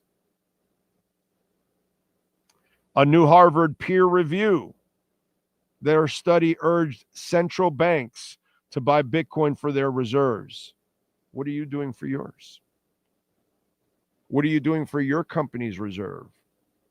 That would help out your company. I don't care if it's a bakery. I don't care if it's an auto shop. I don't care if it's a bank. Does not matter. Every company needs a little bit of a treasury. R&M Contractors, we love Ray and Mike. You want to get their work, you want to check it out, go to their Instagram page, RMC Fisher Island. You can see it, complete remodel, kitchen upgrades, waterproofing, terrace, balcony, flood test report, all of that. Impact windows, door installations. We do live here in a hurricane area in South Florida. Bathroom upgrades, floor restoration, stucco repairs. Call Ray or Mike, 305-345-3649, and we thank them for sponsoring all of our crypto segments here. R&M Contractors. All right.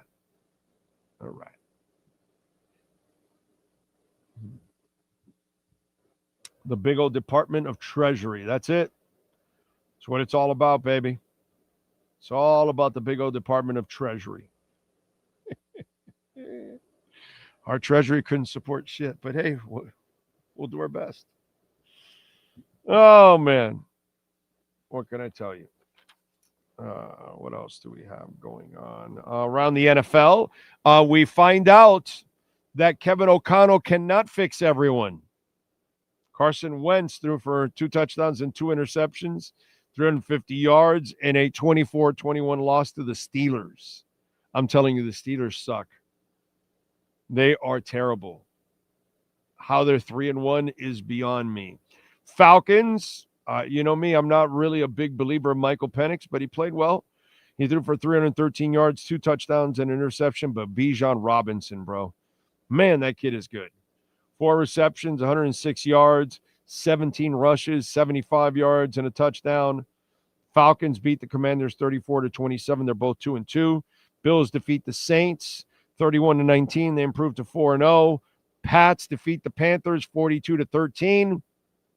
As predicted, we told you that the Patriots would be the second team in the division and that the Dolphins and the Jets will be battling for third and fourth place. And guess what's going on? Exactly. Giants over the Chargers. Justin Herbert, anybody? Anybody?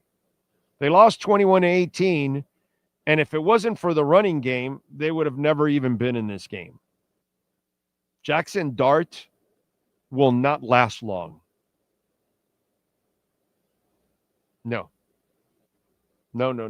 He ran the ball 10 times. He was tested for a concussion in the game. He cannot play like this. Okay? Kid played well for his first game, did some nice things. He will not last. He will not last. That is not something that is a long-term way of playing. He better learn to live from the pocket or he is going to die outside of it. That was just lucky and dumb is what I would say. But the Giants are 1-3 and the Chargers are 3-1. Eagles defeated the Bucks 31-26. Philly improves to 4-0. Bucks are 3-1. They did make it a game. No Mike Evans, but they did get back the other guy who's a really good receiver now. I'm forgetting his name. I'm drawing a blank. But anyway, they got him back, and the first-round pick again was monstrous, man. They got a good little team there, man. They can run the ball. They've got receivers. Tight end isn't great. Caden Odd, I think is the guy's name. He's all right. But, Eagles are just, they're so loaded, man. They're so dominant on the lines. The Chiefs over the Ravens, 37-20. Lamar Jackson, this is his year, right? That's what I'm told every year? Okay. Texans over the Titans, 26-0. Poor Cam Ward. That's all I can say. Poor Cam Ward. Rams over the Colts, 27-20. Some stupid-ass mistakes there. Yeah, Daniel Jones threw a couple interceptions, but that one dude with the penalties all by himself cost that game pretty much. Colts should be 4-0 right now. Jags defeated the Niners 26-21. Jags and the Niners are 3-1. The Niners, with all of their injuries, to be 3-1, it's great coaching. Not that we have that here, but great coaching. Great coaching to be 3-1, dude. You even won a game with a backup and everything. Mad props to what's going on there. I don't think San Fran's doing anything in the playoffs or anything like that, but to be 3-1, and this was like your first loss, I got to say, dude, props. Props to the Niners. Packers and Cowboys played to a 40-40 tie yesterday. Did anybody want to play defense? Jesus. That was bad, dude. That was really bad. Really, really bad. All right, what else do we have going on? Let me do a little music here, Sean. Let's get to it. Let's start off with musicians born on this date. The 29th. Here we go. Joshua Farro, Guitarist from Paramore, born in 87.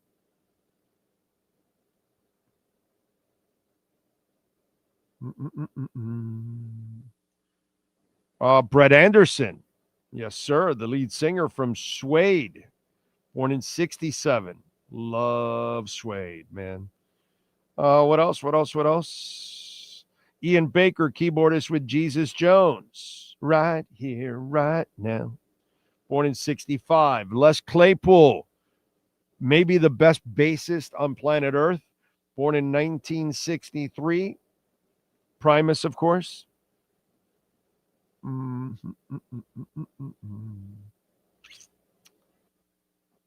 Mary Wilson, British pop singer, born in 57. Mark Farner, guitarist, singer, songwriter, and best known, of course, for Grand Funk Railroad. Mike Post, American composer of TV themes, including Law and Order, The A-Team, NYPD Blue, The Rockford Files, LA Law, Quantum Leap, Magnum PI, Hill Street Blues. He won the first of 5 Grammy Awards at the age of 23 for Best Instrumental Arrangement on Mason Williams' classic Gas #2 hit song in 1968. Post also produced Dolly Parton's hit album 925, What a Way to Make a Living, in 81.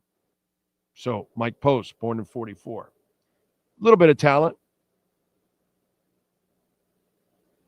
Let's see who else is celebrating birthdays today. Jerry Lee Lewis, born in 1935, the singer and pianist. He loves to marry teenagers. Let's see who else. Fran Beecher, who was a lead guitarist for Bill Haley and his Comets, born in 1921. And Gene Autry, actor, musician, singer, composer. And, of course, Hopalong Cassidy, right? Was it? Or a Gene Autry show? What is it? Here we go. Gene Autry scored 25 consecutive top 10 country hits. His signature, Back in the Saddle Again, first released in 39. From 34 to 53, Autry appeared in 93 motion pictures between 50 and 56. He hosted the Gene Autry television series, and many of them he appeared championing his Morgan horse. He died in 98 at the age of 91. There you go. I got it mixed up with Hopalong. Let's see, what else? All right, here we go with famous people celebrating birthdays today. And remember, if I don't give you an age, that means they are no longer with us. Filmmaker Michelangelo Antonioni, born in 1912. Actor Anita Ekberg, born in 31. Musician I said that already. Actress Madeline Kahn. When? 8:30. Born in 1942.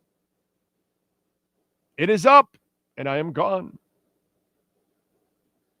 Let's see who else. TV personality Brian Gumbel, born in 48, he's 77.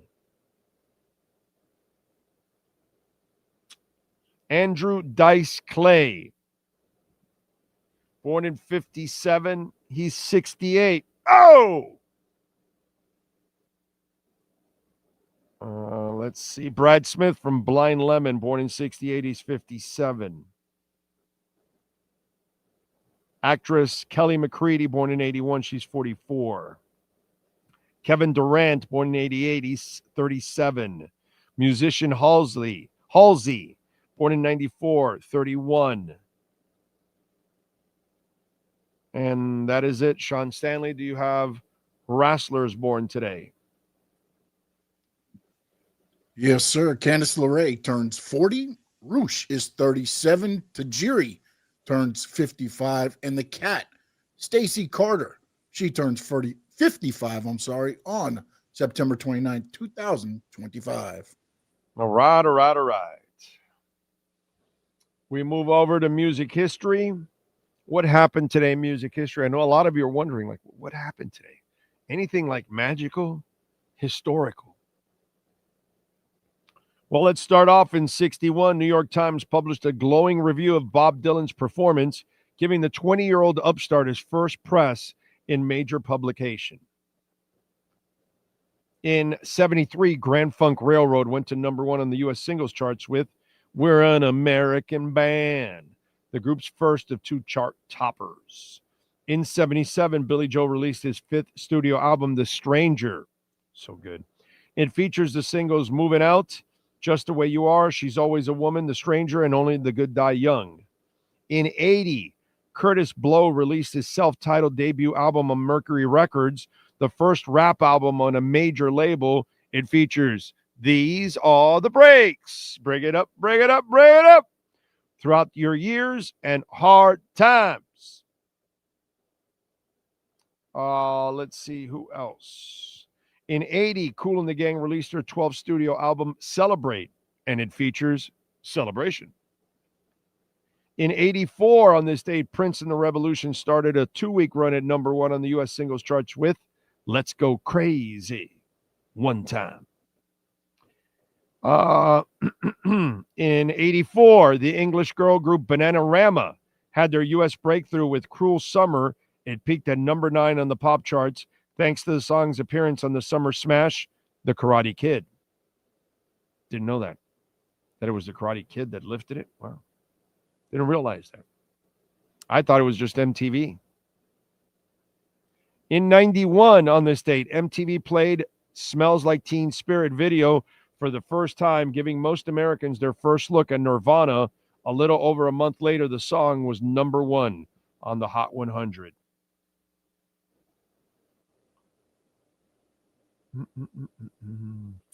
In 98, Outkast released their 3rd studio album, Aqua Mini, and it features the singles Skew It on the Barbie, Rosa Parks, and The Art of Storytelling.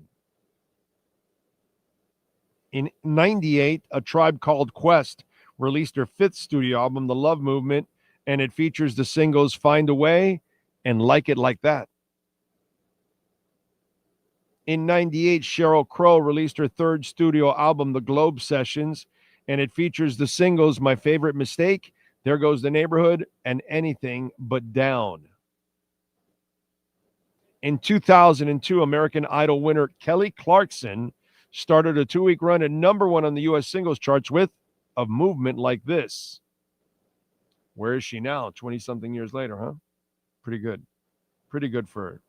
And she looks like such a terrific person also. It's easy to root for Kelly Clarkson. Really easy to root for her. Really super likable, man. And a fantastic talent, of course. In 2017, Pat in Asheville, Wolf Alice released her 2nd studio album, Visions of a Life. It features the single Yuck Fu, Don't Delete the Kisses, Beautiful Unconventional, Hayward, Formidable Cool, Sad Boy, and Space and Time. I say that because my man Pat in Asheville loves himself some Wolf Alice. Let me go with some birthdays today. Let me see if there's any that I did not mention here, because sometimes this has 1 or 2. No, actually. That's it. That's what happened today in music history. We got it done. There you go. Hit the hell out of the like button, please. Don't forget. Thank you all out there. All right. All righty. Where are we at? Bitcoin at 114, so it's climbing. I like it. All right. All right, folks. We are back at 5:45 to get you ready for the Dolphins and the Patriots, and then we'll be back in the post-game show to get you ready to wrap up the game, and hopefully we'll be talking about a win. David Furonis and Chris Perkins will join us, and we'll see what happens. Hopefully they can pick up a victory. We thank, of course, the great Sean Stanley. We'll see you tomorrow afternoon.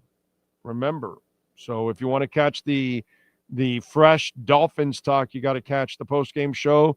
Or if it's too late for you, you can catch it tomorrow morning when you get up, reach into our platform there, and go listen to the post-game show and get the wrap-up there, because we won't be on until 2 in the afternoon at Hialeah Park. So we will see you all later on this afternoon.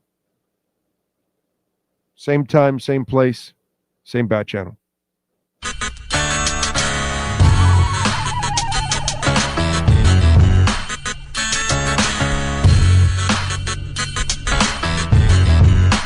This is the Big O Show.